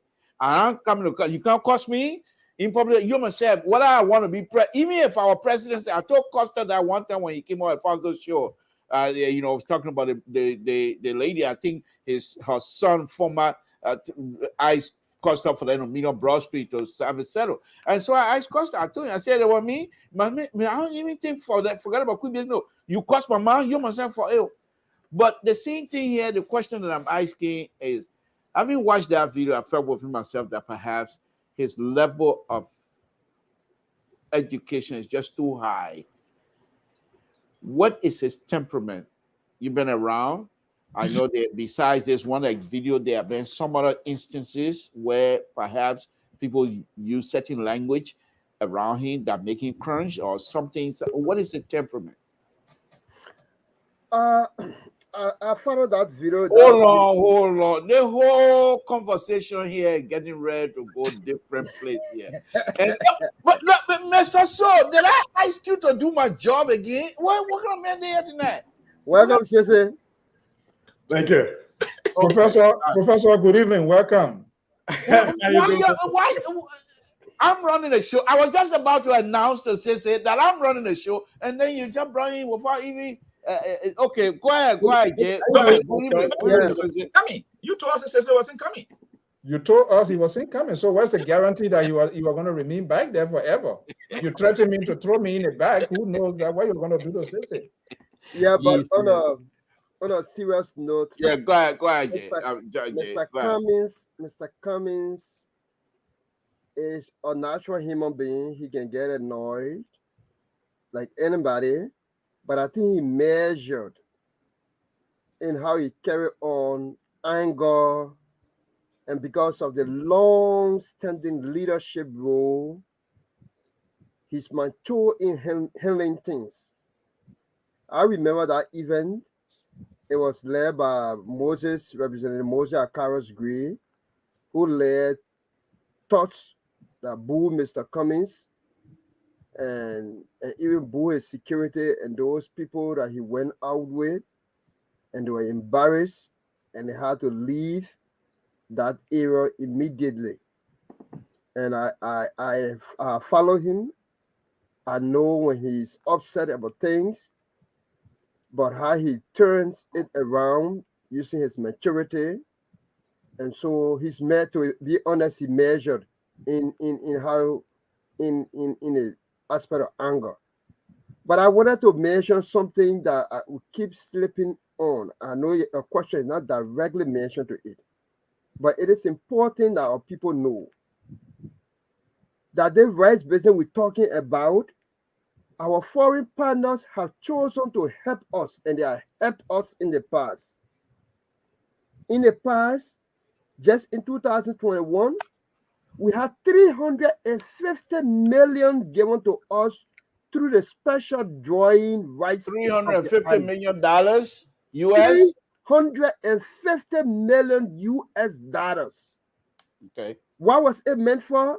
To reduce inflation on one arm, and the second arm to assist with the trade of balance which comes about with the direct importation of rice, export and import. And why is it done? Because when the Lebanese I don't mean to interrupt, but I want you to realize, because I don't know the money business. Please tell us how is it going to benefit the people? Thank you. So number one, when you talk about inflation, there are too many things that hang around it. From the central bank policy. In Liberia financial process, you talk about inflation, you have the fiscal arm, which is the Ministry of Finance. Then you also have the central bank arm, which is the monetary side. So there are measures they can take on. One of the measures is what Samuel took in 2018 and stole out $25 million US and gave it to a friend that never had no businesses. Another means by which they can do it through the fiscal arm is to pay people the oil debt. And the reason is that the court finish adjudicated and say the government owe the person. The person been waiting for 20 years, 30 years. If you pay the person, there's a strong likelihood economically that they will go purchase something, they will go build something, the money will come back in the economy. So the IMF look at the thing and said to deal with this situation, that a special drawing rights gave $350 million to Liberia in 2021. So that when the Indian people and the Lebanese people decide to take the US dollar, because that's what they can use to go buy their goods out of the country. When they take it out of the market, we can be short of US dollar. The 350 million will still be there to replenish and create an environment that will be stable. And makes all those things that Westerners have done for us. Instead of us helping the process, we are storing those money. We have put the entire process in predicament. The importers are crying, and at the end of the day, we are having scarcity of mere and remate, rest, freight in. Shame come today, it come tomorrow. Where the next play coming from? All those kind of elementary things, it is embarrassing. And it will be on those counts. No matter how the political party are divided, we will be the last option. And we will conscientize our people that that decision will be taken, because we cannot afford it again. Okay. So good evening, welcome. We're just doing this here, but I think one of the program sheet that I'm putting together that I'm going to be presenting to the CEO here very shortly, hopefully for his approval, is that I want to take on the responsibility of trying to showcase each of the political party and their leadership, and we will try to invite people who are truly connected to speak onto those issues here. But I hope that the CEO will approve my request, and once that is done, then I will announce it. But tonight we're just testing the water, so to speak. But since before you came in, we were asking people. You just got me, of course. But thank you very much. But what's on your plate? What do you think we need to talk about here tonight? If you were to be here from the beginning, what are some of the things you were going to put forth from the beginning? Well, I was listening. I had my earpiece in class, and then I didn't want to join by car, so I was listening to you were coming. I listened to Dolake, my brother, address the issue of rice, and I think that is very important. The issue of rice affects every voter in Liberia because it's our staple, and the issue of its access to it and the quality of it can be and should be a campaign issue for both sides. The government, if they can make that available and make that accessible and provide quality, they ought to run on that. And voters, whether you like it or not, people vote on kitchen table issues. What affect my household right now? If you tell me inflation is very high, but I can still afford to buy food for my children, still pay my children tuition. I take inflation as an imaginary issue. But if I cannot afford rice for my children, if I cannot afford to send my kids to hospital to get treated for basic illnesses in Liberia, then I don't care how you tell me that the GDP has increased. It doesn't make any sense to me. That is just something I can't fathom. And so rice is that one thing that historically has always brought about a change in government, good or bad, or has always brought about a stress to government, to governments in Liberia. But I do think though that all of the things that Jay laid out were really great things, and I was really happy that he laid those out. But those are all long-term goals. It would be very difficult for a government fresh 2 years in power to be able to bring in those foreign mechanized machineries, get them set up and all of the things and start producing for the rice to be on the market. And so while you plan those long-term goals, which are smart goals, while you plan those long-term goals, you have to have right now short-term goals that start to impact the country. And I think one of the places that we are making a mistake of is, again, I will go back to the UN. I know we've talked about this a long time. But when you look at the UN General Assembly, there were other committee meetings that were going on. There were conferences on education. There were conferences on food desert and food access and food inequity. As a matter of fact, there were European nations talking about the inherent racism in the way grains from Ukraine are being distributed. Because when they signed the agreement with Putin, there was an expectation, explicit expectation, that quite a bulk of their food was going to go to Africa.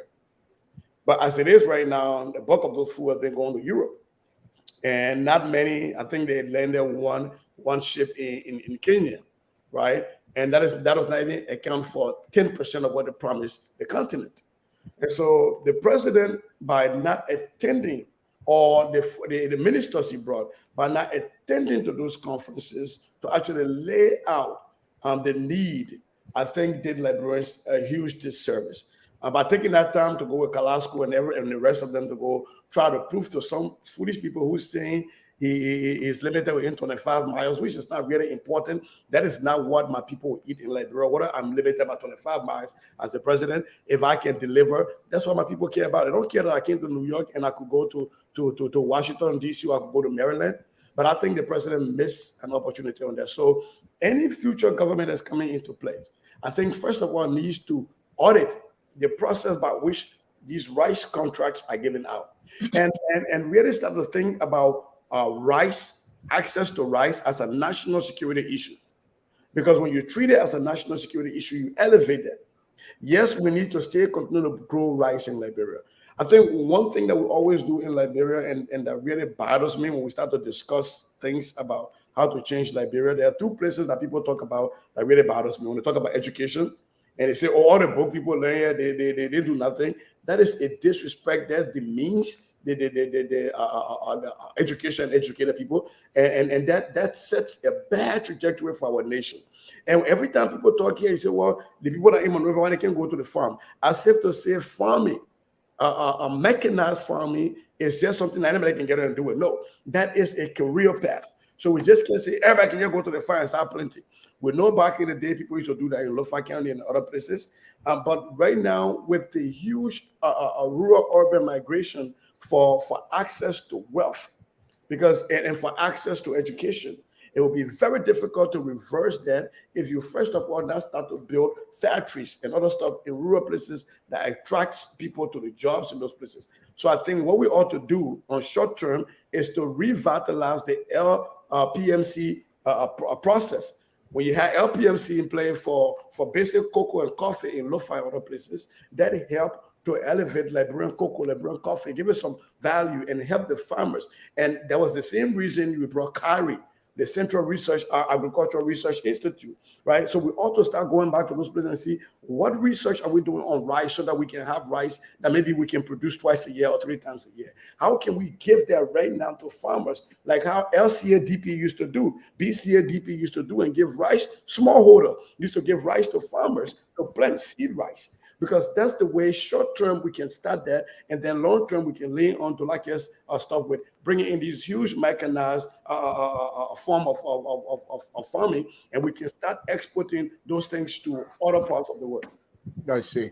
So I would say to you, now that you brought up in the LPNC, I think your choice right now is clear. There is nothing here to stop you. It's Mr. So it's very clear. This young man admire the work of Dr. Butkai. I say LPMC, I don't say the Dr. Butkai. You want for the audit that man now? No, I'm not going to touch. Let's forget it. Let's forget it. That even made that statement. Let's move on. Okay, well, folks, we're coming to an end here very shortly. Thank you, Cece. Mr. George. Yes. As usual, even if we don't have everybody on here, usually when I have my show, I'd like for you to close it because your thought process usually inspiring. And so, not that I want you to close it, but I just want to hear from you. Let's give me.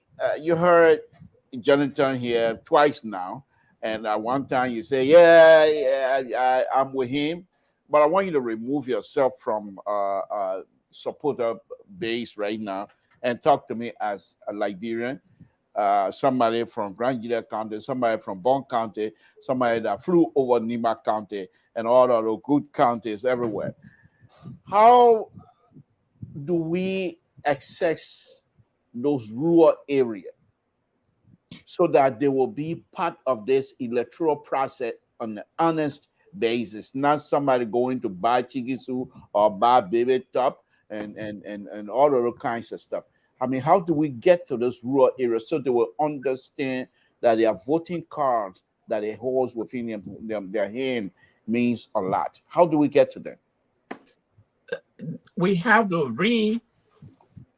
reconstruct our politics, and by going back to the towns, call the meeting, sit down with these people, and explain to them what is at stake. Why you have been living in this mud house from one generation to one generation? What can be done to change it? Your vote is important. If you vote right, you will see changes here. If you continue the old way, oh, that man, yeah, he good. I know he gave me $5. Your children would not leave from this place here. They will remain right here. You can give them an example that, look, I struggle. My mom could not read, my papa could not read. But today, I come here, there's a car bringing me here. Because why? I struggle. But I don't want my brother and sister or children to go through that. Your children to go through that. There's a way we can do it. If you vote right, you will see change in your community. If you vote because someone is popular, your children will never improve. You all will stay right here. So it means, what I'm saying, we need a direct approach to these people. Talk on the radio, it will not break through. We need now to move to the rural area. Sit down with these people, talk to them, open up, say, hey, you tell me what you think we can do to move this country power from your point. I want to listen to you people before I talk. Listen to them and ask them question. Then before, and put forward what you think, the way you think, and say, sit down and think on it. That's one way I think we should go.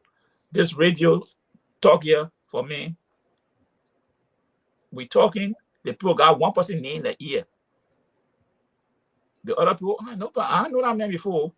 But the other man, another man been there before, yeah, okay, I think that man, he stayed there. Nobody is saying anything to them. Someone can, So they did this. who's been there before?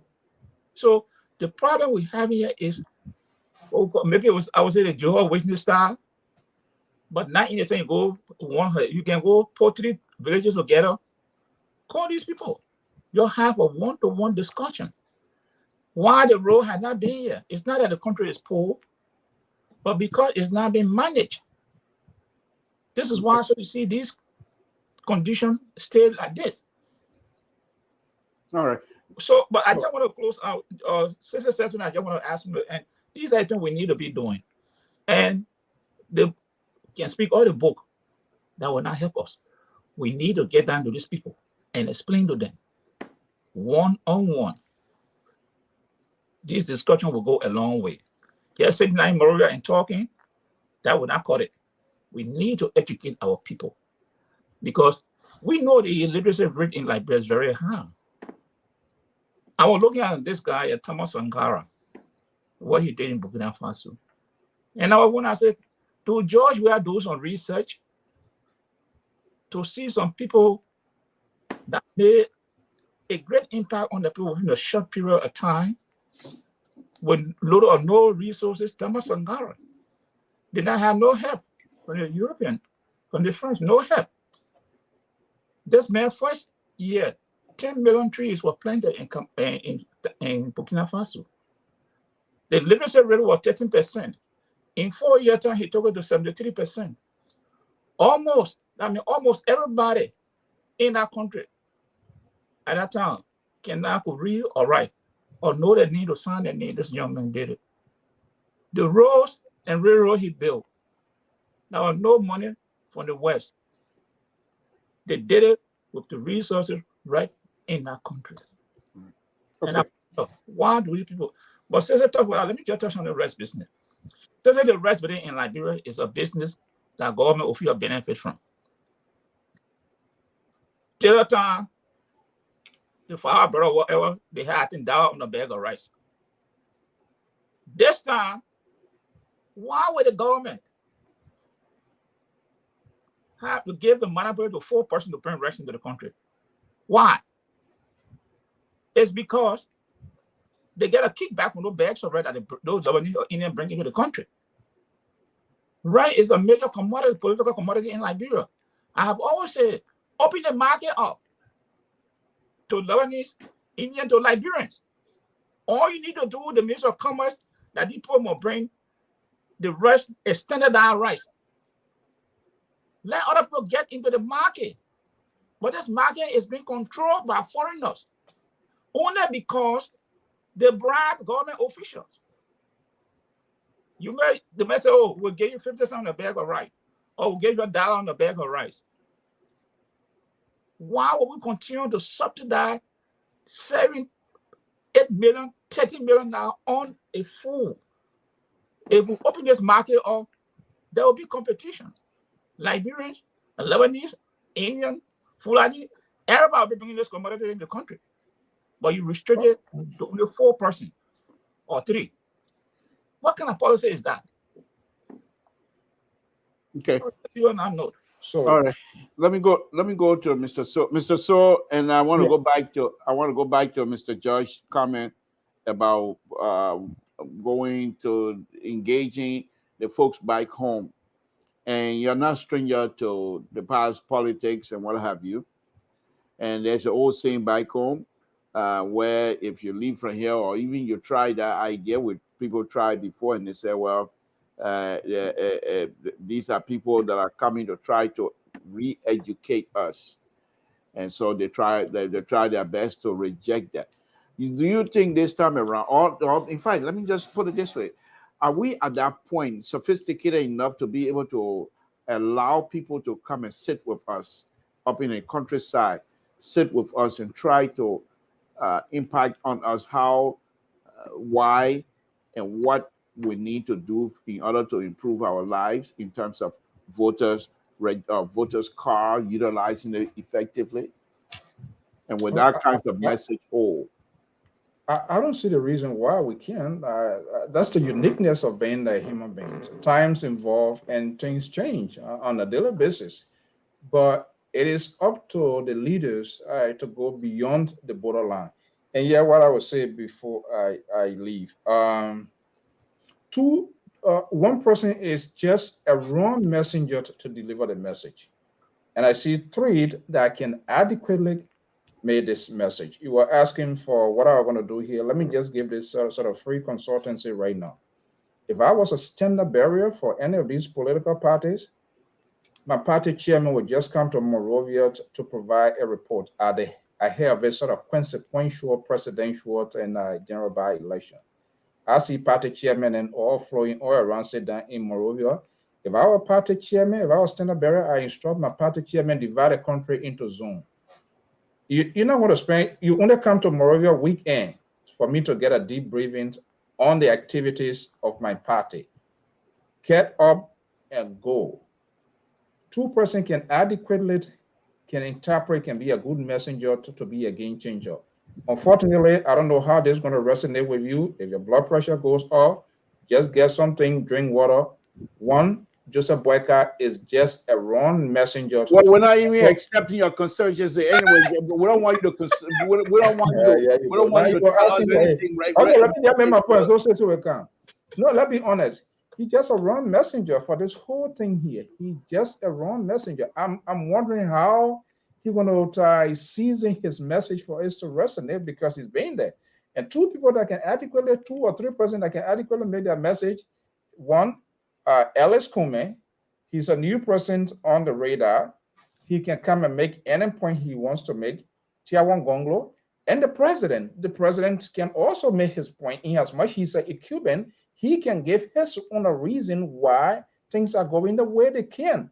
But I can tell you, Joseph Boyka is just wrongfully positioned to make any argument when he was there 12 years. And I hear him talking about roll. Where was he? Where was he? Didn't he see Mike Pence took his constitutional responsibility right here before our eyes when Donald Trump wanted to change the democracy, the rule of the law here, and Mike Pence too firm? But for he to can't tell me that Helen Johnson Sally put him in the garage, well, then he needs to stay in that garage until we finish building hardcore stuff. So he just wrong in the, he can't, there's no way that he can tell me anything, because I'm going to ask him what becomes of the millions of dollars invested by the international community regarding the rehabilitation process of these people. Now they are placed stigma on them called Zogo, where he and Helen Johnson left that status. Unfortunately, CDC is unable to define Joseph Boyka, and then the president, without any good calculation, came out to say, give Helen Johnson Sirleaf 80%. But I want to give him the benefit of the doubt. If I talk to him, let him break down that 80% how to us, or how he arrived at it. Where is the let's be honest. Where is the National Rehabilitation Commission? Darius Dillon then taking bed box mattresses from overseas and carrying it in Liberia, and they say they are sheltering people. Is that how you're going to rehabilitate people? The professor is here. You need clinicians, you need psychiatrists, you need counselor. It's not just about somebody eating, give them dry rest and eat the next day to go to the same thing and come by and sleep the next day to go. You're not even helping the society. Where is the 103 men and women in the upper and lower houses of government, the status of the Rehabilitation Commission? They knows the problem. Joseph Boyka knows the problem. Let him tell us the status. Helen Johnson Sirleaf cannot tell us. I'm looking for the leader who will hold Joseph Boyka responsible, what they did with that money, what becomes of the rehabilitation process, where they stop and where we are now, for he to be a president for the country. Zero. Kume, the president, Tuawan Gonglo, they can't change the narrative. They can make that argument for him. He dead wrong.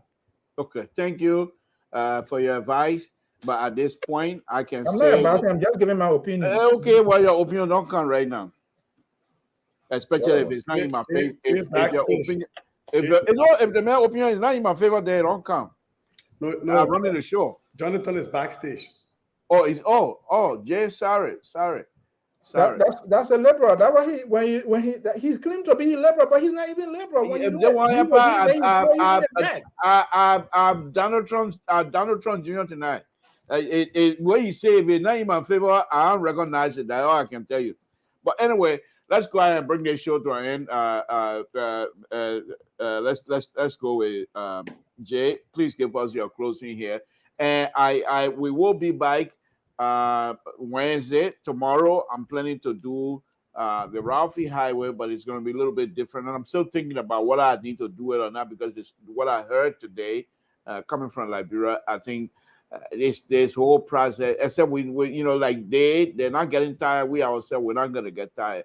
But somebody close insider told me today that they watched my stuff, and I mean, partner, you waste your time. They ain't waste your time. We do what we do here. They ain't stay there. And these are big shots, people who are responsible for the role. And they're saying this, and the people are telling me, they say, you're wasting your time. You talk all you want to talk. They will do what they want to do. Anyway, I'll see if I can bring that on tomorrow. Before Jonathan answers his closing, please make correction to that. It is not the Roberts International Highway. It is the Miami International Highway. Moving to Miami Airport. Miami Airport International Highway. 675. I mean 75. Jesus. John, why you even tell the people John to be president? You're not see trouble in the playoff, man. Go ahead, Jay, go ahead, wrap it up, then I can go around the table. So thank you again for the opportunity today. This is more than a job that this platform is carrying on, creating awareness in whatever manner possible. And so I so highly appreciate it. I like to say, just in my closing too, that you spoke about praise singing. And I know how we all try to defend parties so much so that we forget about our nationalism. But I mean, it is not an obvious thing for people to resign from a ruling party.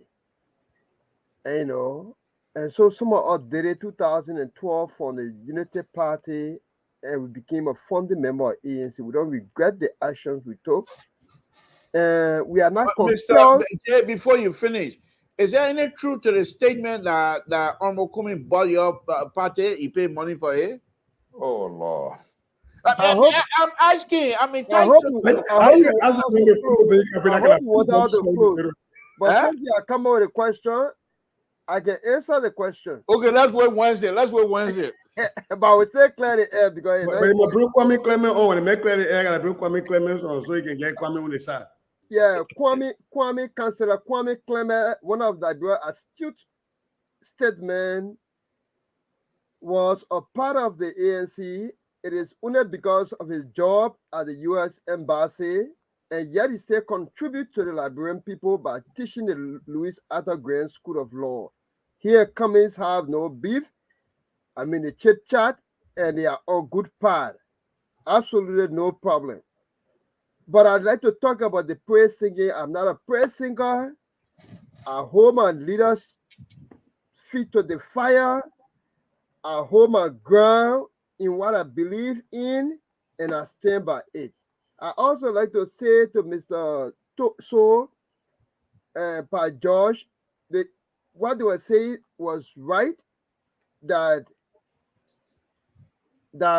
the old NGO style of politics. And you say you're not a praise singer? And you're singing praises to the two gentlemen, and you say you're not a praise singer? Who two gentlemen? Mr. So and Mr. George.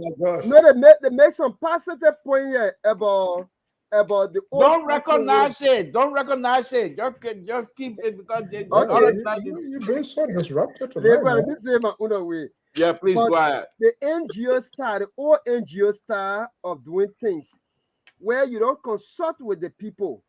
You just come from maybe Belgium, Germany, and get in maneuver and decide for the people in my hometown, can we, or Listro, or Quakwa. And when you get there, you say we take the paper, you carry all the way to the poor society bush way, you go better way to the football field. We're all consulting the people. That hamper will remain there, it will get rotten. The new type of NGO way is where you sit in the town with the people and ask them, where is it convenient for us to put a hand pump?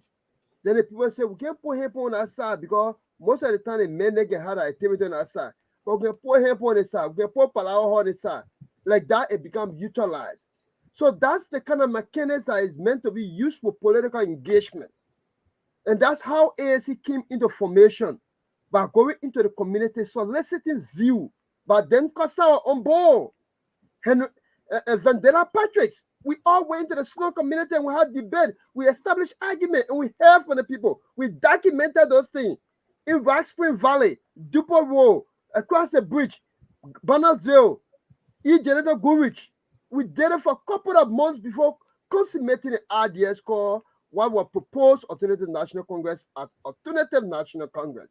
And so we do not hate President WEAH. All that we want President WEAH to do is to make our election difficult by getting back on ground and communicating with the American Treasury Department and telling them that all can X, Y, and Z that is sanctioned some of my officials. Could you provide me with the evidence so that we proceed expeditiously with the persecution of those individuals and honor our law? It also provides for assistance, expert assistance. You can also put in that communication that we need an expert legal assistance in order to help the process to be executed. That will get clout to your person, to your personality. Then going to Queens and exposing Cloud, we have horse she bought 400,000 when you abandon her and you claim it as your horse, and now we question why you didn't support Miapa Gono Grecha when you could buy her $400,000 US, and 2015 you were sued for child support. It is embarrassing and appalling. Thank you. Cesar, close it up so we can move on to Mr. George and Mr. Soul. First thing, my apologies to our viewers for coming on late. This is a job that I signed up for, and but we got other things in life that come up. So my apologies to our viewers. I don't take you for granted, and that's the reason I was rushing to come, even if it's going to be 5 minutes to just show my face. So thank you. Cesar, hold on. I thought, ain't you citizen of the world? Huh? Ain't you citizen of the world? Don't put me in situation. Don't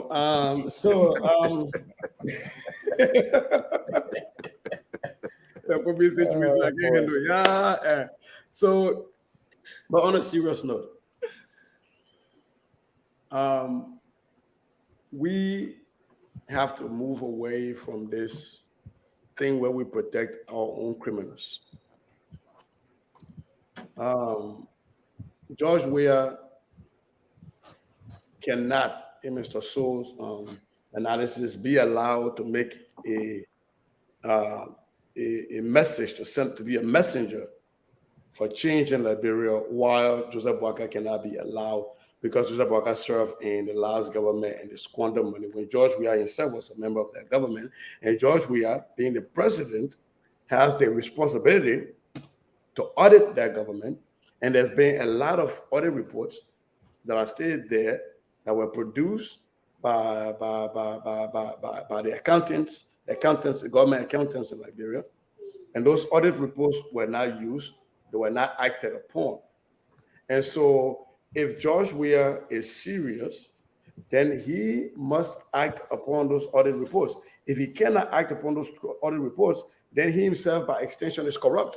Therefore, if Joseph Boakai cannot be allowed, does not have the clout to send them to be the messenger, George WEAH equally cannot be allowed to be the messenger in there.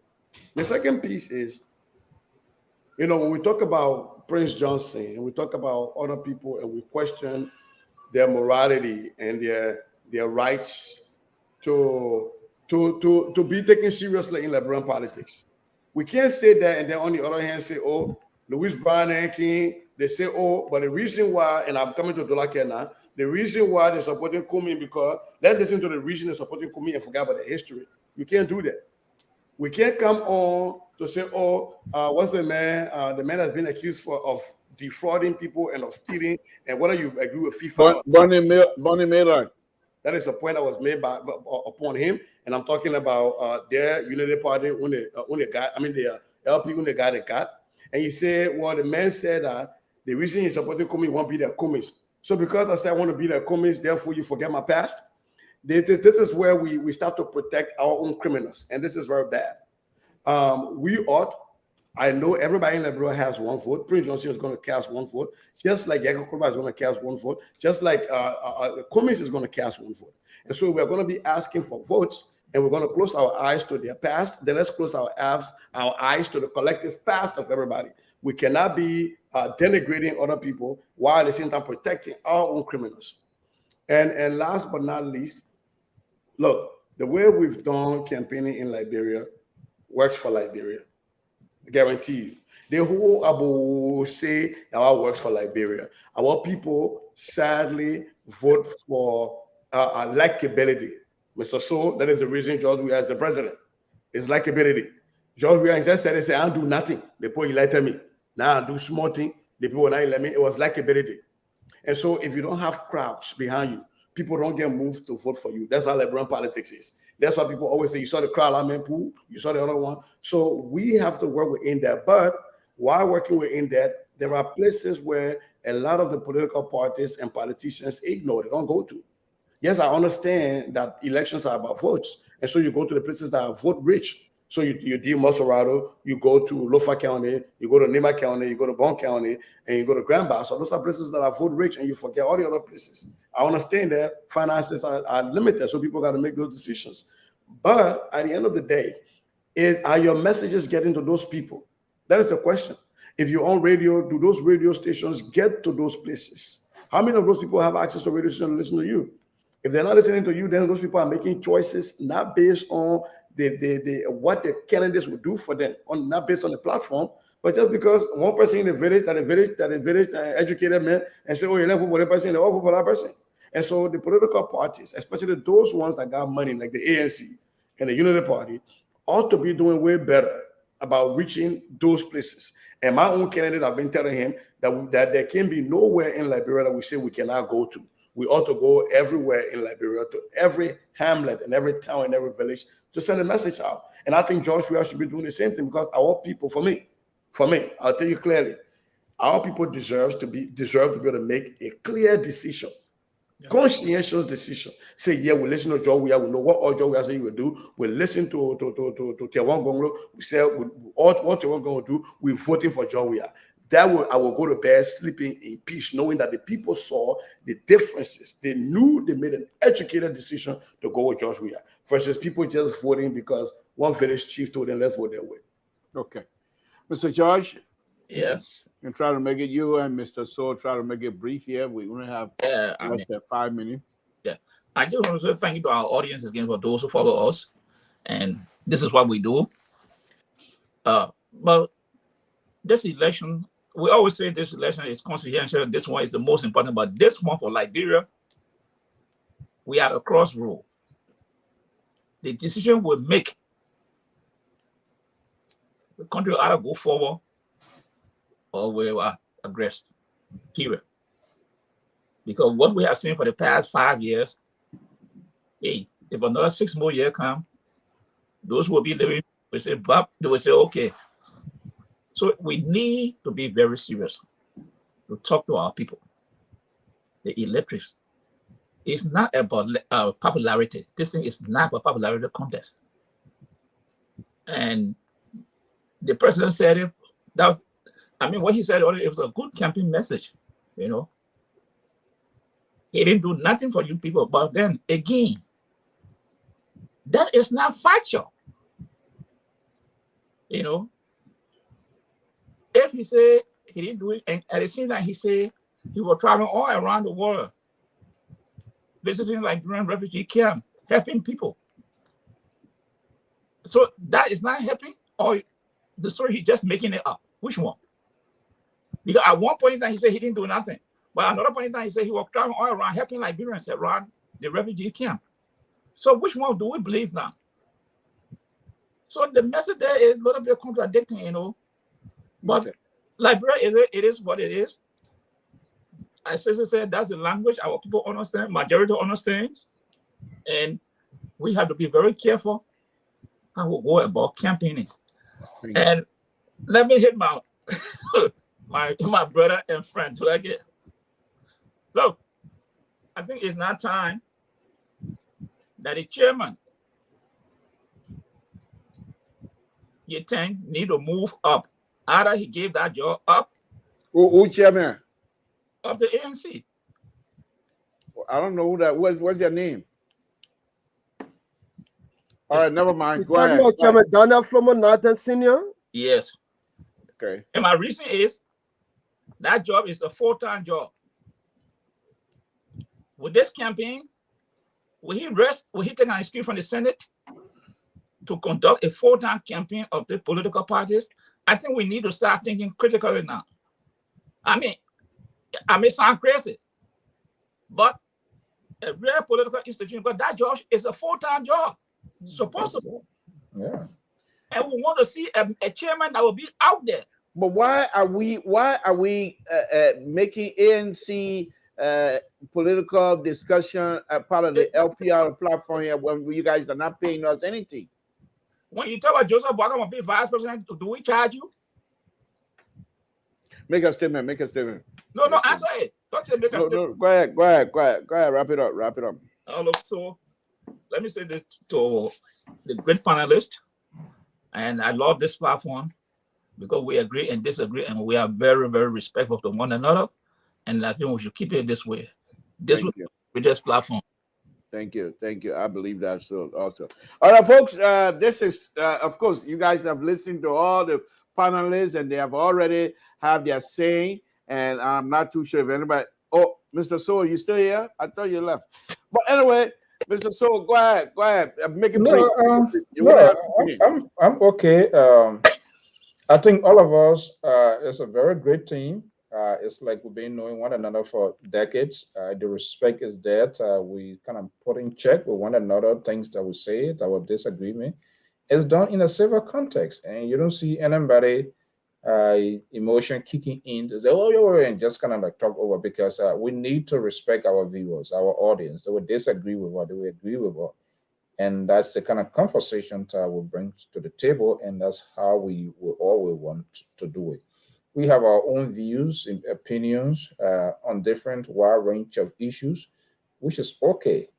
But I think if we want these changes to be affected in society, we who here as a panelist, analyst, contributor, it has to be shown by action, things that we do, things that we say, the respect to one another. I know our viewers, some of them kind of like, they will get on our skin, but we can forcibly make them to understand things that we believe in, things that we do, but I really, really appreciate the conversation. And I think it's getting us somewhere. It's not a waste of time. The man from class, he didn't rest. That's another way of giving back. So the question people are, what have you done? Who just want to come from a classroom and sit down and for 2 hours, 1 hour, 30 minutes? That's giving back. We're not insulting anybody. We're not abusing anybody. Can you speak to the commitment level of your panelists here? I'm not talking about myself, but I mean the three. No. What are you trying to do now? That you were talking about pre-syncing, and I'm speaking to what is in my mind. Why you want to tell me a commitment level? If you're not going to micromanage me. What made you think that you're running this program here tonight now? Mr. So, I think the time I've caught up with us. No, Mr. So.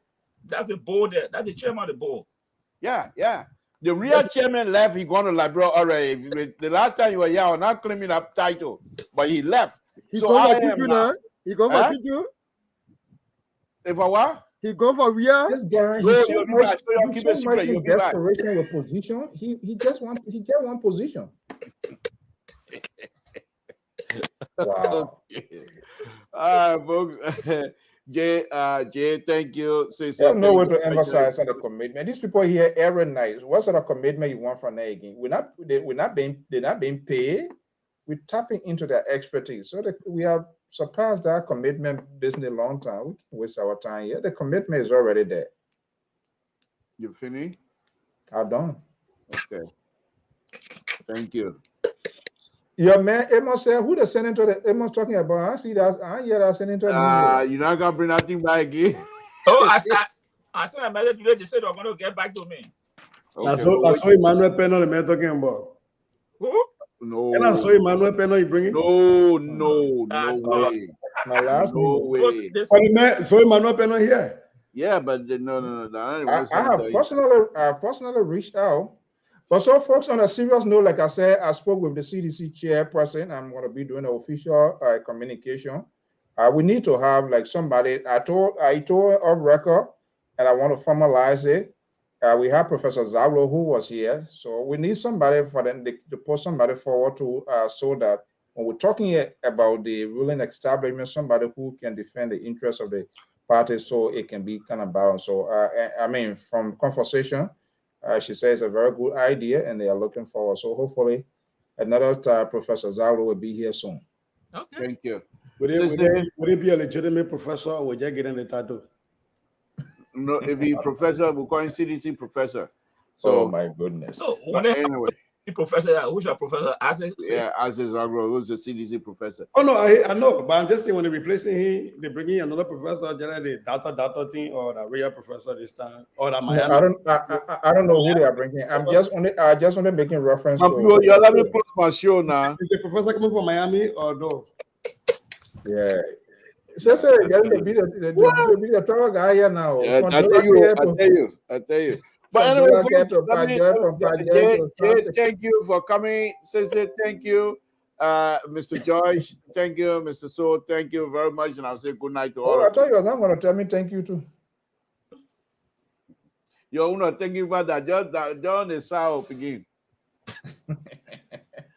All right, folks. Okay, thank you so much, Deliverer. Thank you.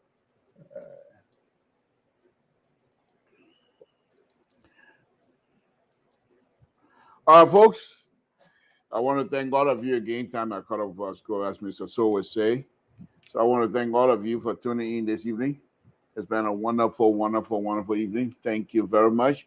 And we will try to do the road show, the Ralphie Highway tomorrow. And this time around, we'll try to go a little bit into the design process, even though they have not started the construction, the true roadway construction. They're just doing the drainage right now. As I pointed out to you the last time, they're doing such a messy job in terms of drainage process on our highway that perhaps it's unacceptable. So I will bring up the design because I do have the plans here, and hopefully you guys will follow me as well. Thank you, and I'll say good night to you. Good night, folks.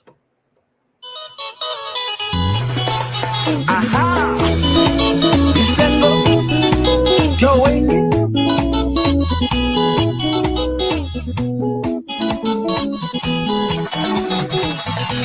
Wakava, my baby, twambe usonga.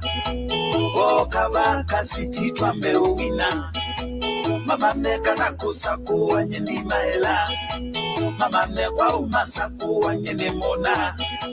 Niwa mawekyo samba sange wasyamana.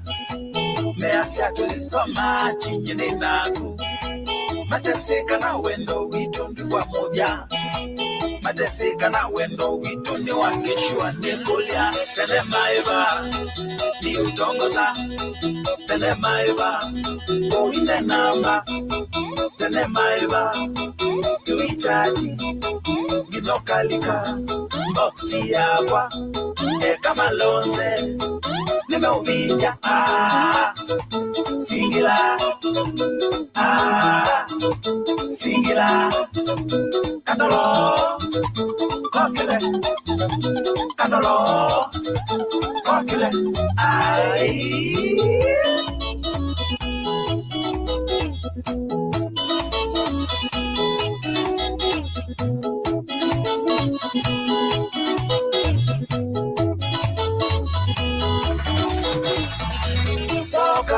Utabiende tosimoyo, aba ukabangu utabiende tosilato. Wendo wimoyo uila utetanga. Kitei chaku cha wendo ni changwatisye.